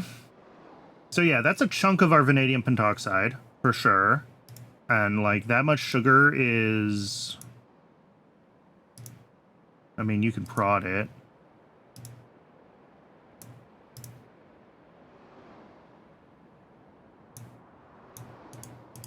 How much sugar are we making right now, is the question. 0.72. Yeah. But we would probably want to do it from honey, right? That's got to be, like, the way better choice. 75 honey a second.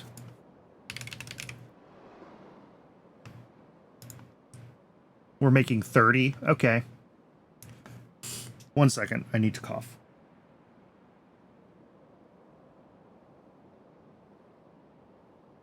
So yeah, I think that would be the thing, is we would want to increase our bees to get the honey that we need. And then turn that into sugar. Probably on site, because it's always easier to ship fluids than solids. And that would make the oxalic acid, and then the ammonium oxalate.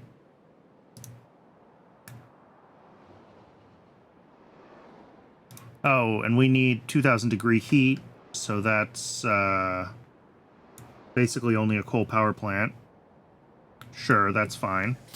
That's not a ton of extra coke or anything, so whatever.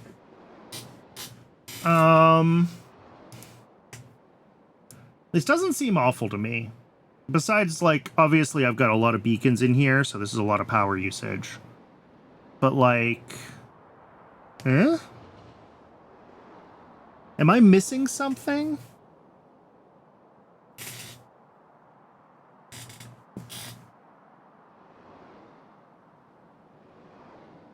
And again, these 5 beacons are another, like, 1.5 gigawatts of power, so we're looking at, like, 6 or 7 gigawatts. Aerogel is sitting at 2.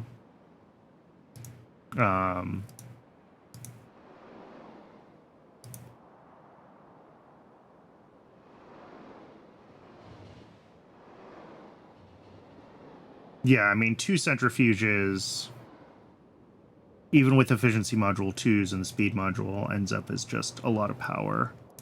What if we make this just efficiency modules and no speed beacon? Okay, that's a lot more manageable. That's 7 centrifuges, which isn't great, but it's not like...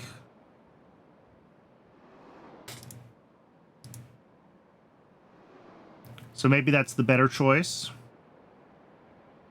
Save a few gigawatts.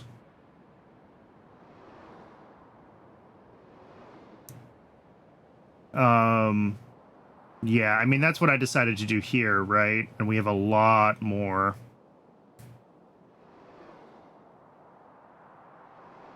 Between the centrifuges, the V2O5, and sugar, it's just a surprising amount of work for something that looks minor when you're looking at special. Yeah. Yeah, it's definitely not cheap, but it's also not, like, unapproachable.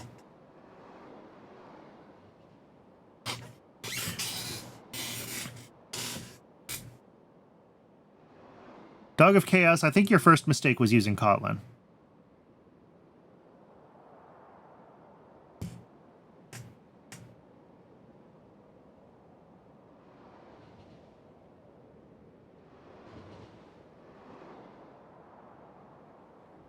I guess it could be worse. It could be Scala.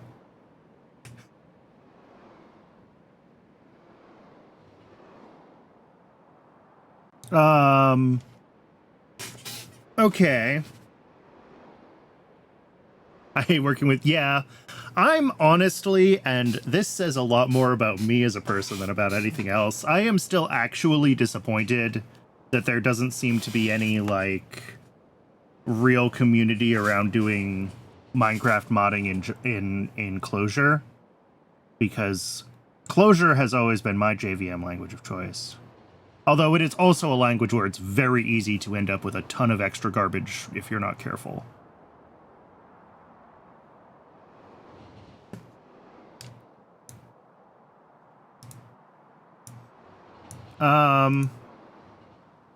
Yeah, I mean, this is fine.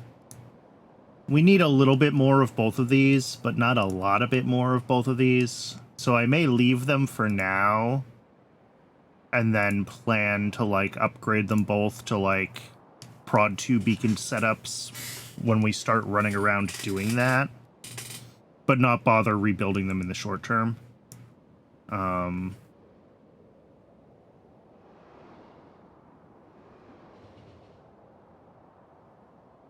But the new stuff, I just may as well build to the right standards, right? And then, yeah, if we're going to need more honey, go back to bees. Wait, this says it brings in honey? Eh? Why do you think that? Oh, because we didn't link this? There we go. I don't know why that wasn't linked. I may have done that for some debugging purpose. Let's just take a look at how many... Yeah, we've got 3 machines doing honeycomb. So... it's not a lot of extra. Here, allow overproduction. I just want to see what we're at as far as our honey production. 44.3, okay. So if we push that up to like 4, yeah, we'll have enough. I only need 1 more machine here. Cool. That's easy to do.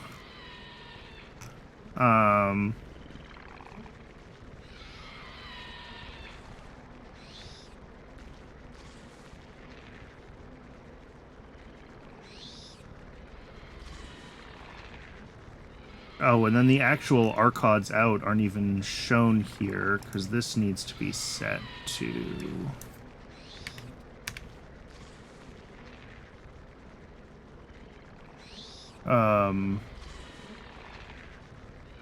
link the queens. Oh, nope, doesn't like that. Right. Yeah, okay, I see the issue. It's that I do want to link the queens, and I need to clear the fixed building count. There we go. And now it knows that we're outputting like 0.77 bees a second. Yeah. Yeah, we're using 4 of these to make bees. And we've got 2 machines here. That's fine.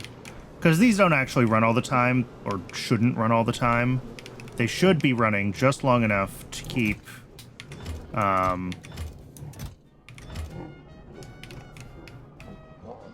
to keep the queens in stock, because we do have colony collapse.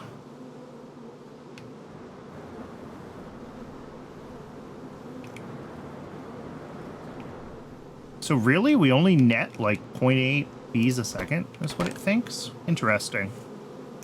But that's what we got, right? We got 4 of these.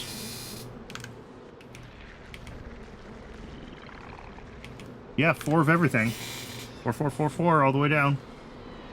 So yeah, we're netting like 0.77 bees a second. That can't be right. What does this think we're pulling in? Oh, only 0.5 a second. Okay, then yeah, we're making plenty of bees. So I think as far as the sugar goes, we just need to add 1 more machine making honeycomb. And we can, we'll be spitting out enough honey to do it on site here for the oxalic acid. Yeah. Sweet. Do I use the Mark 1s and just have an array of 8 buildings? I guess we could just drop the Mark 2s. We're working on all the raw materials, like the blue chips and the mech parts 3, are to be able to start thinking about upgrading to Mark 3 buildings. So I should probably stop being precious about Mark 2 buildings. Especially when I can keep builds a little bit more manageable.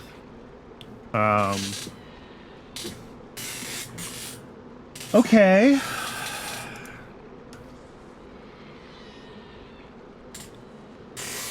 But yeah, these builds that need... I mean, maybe I should just do this all on site together. Like, yes, we're going to need oxalic acid elsewhere. But if I put them together on site, I can use one beacon. Between the two buildings. Just basically do DI. And that would save a bunch of power, because I would only be running one beacon. Plus, then it can compute how much sugar we actually need, which is even less. Yep, let's do that. It's fine. We'll need more oxalic acid. We'll do it on site elsewhere. And then the carbon fiber is its own mess of, like, which things need to be kind of connected to which other things.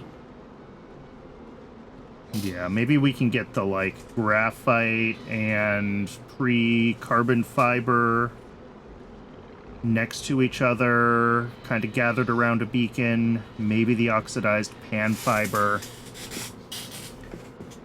It'll be interesting. I'm gonna end up with like a cluster of those like buildings that are all trying to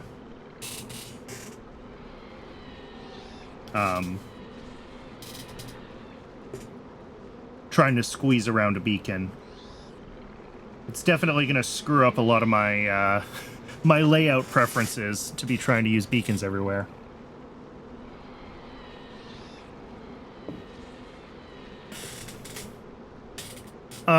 Okay. Before we get into all that stuff, let's just do a check around the map, see where we're at as far as how things are running.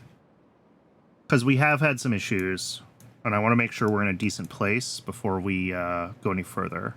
Science has been dead the whole time we've been in YAFC.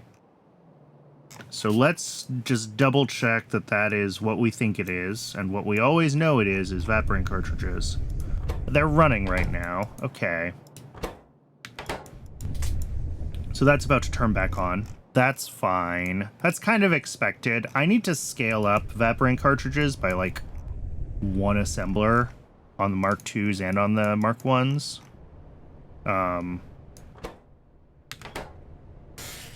Because these are like precisely ratioed to our consumption, so having a little bit of extra so that they can run more quickly when they have the opportunity would be worthwhile. We're running out of brains. I think that's just the thing where we're always running out of brains. I mean, there's a lot of stuff running through here. God, what a mess.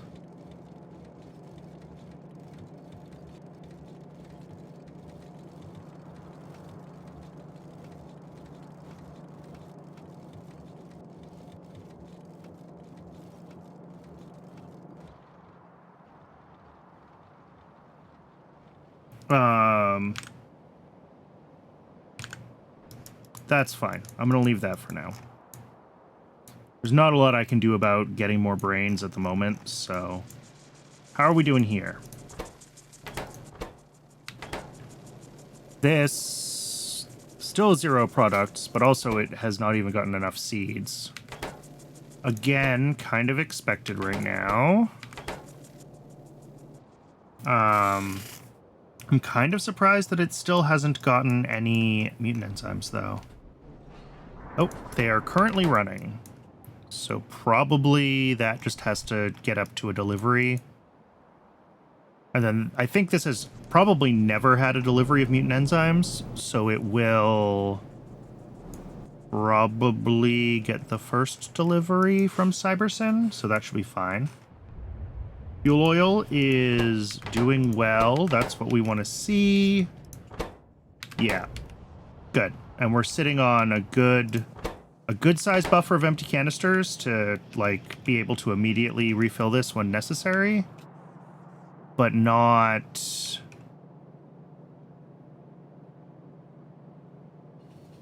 so many. Like we have plenty of space for them to come back from train stations. So I think fueling is good.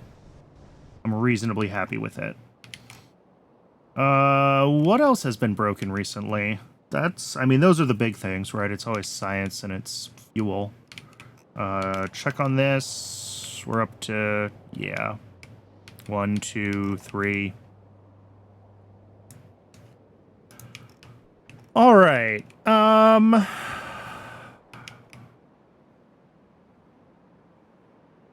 think I'm gonna wrap up here.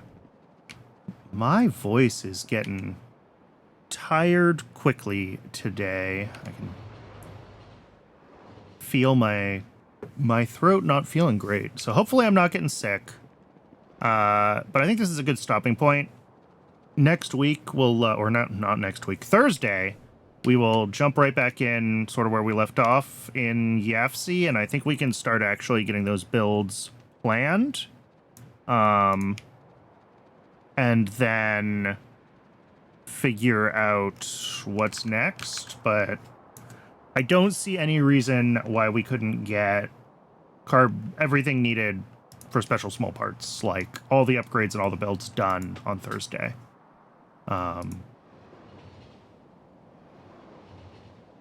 Which we don't, I guess, necessarily need. They don't feed into high-tech circuit boards, but whatever. I fell down the special small parts rabbit hole. Let's just do special small parts. We'll get them done. And then we will turn our focus back to this, which we have almost all the ingredients for. So we might be really close to being able to just, like, drop down the diode build, drop down the resistor build, drop down the induct. Like, we're dangerously close to this. So that will be sweet. All right. Well, thanks everybody for tuning in. I really, really appreciate it. If you found this on YouTube and want to watch me live, there's a link to my Twitch down in the description. We will be back tomorrow. That's Wednesday with hopefully Isles of Sea and Sky again is the plan. I missed that last week and I want to get back into it. And then Thursday with more Pyanodons. And I haven't decided what I want to do on Friday yet, because I always decide Fridays at the last minute. Thanks, everybody, for tuning in, and I'll see you next time.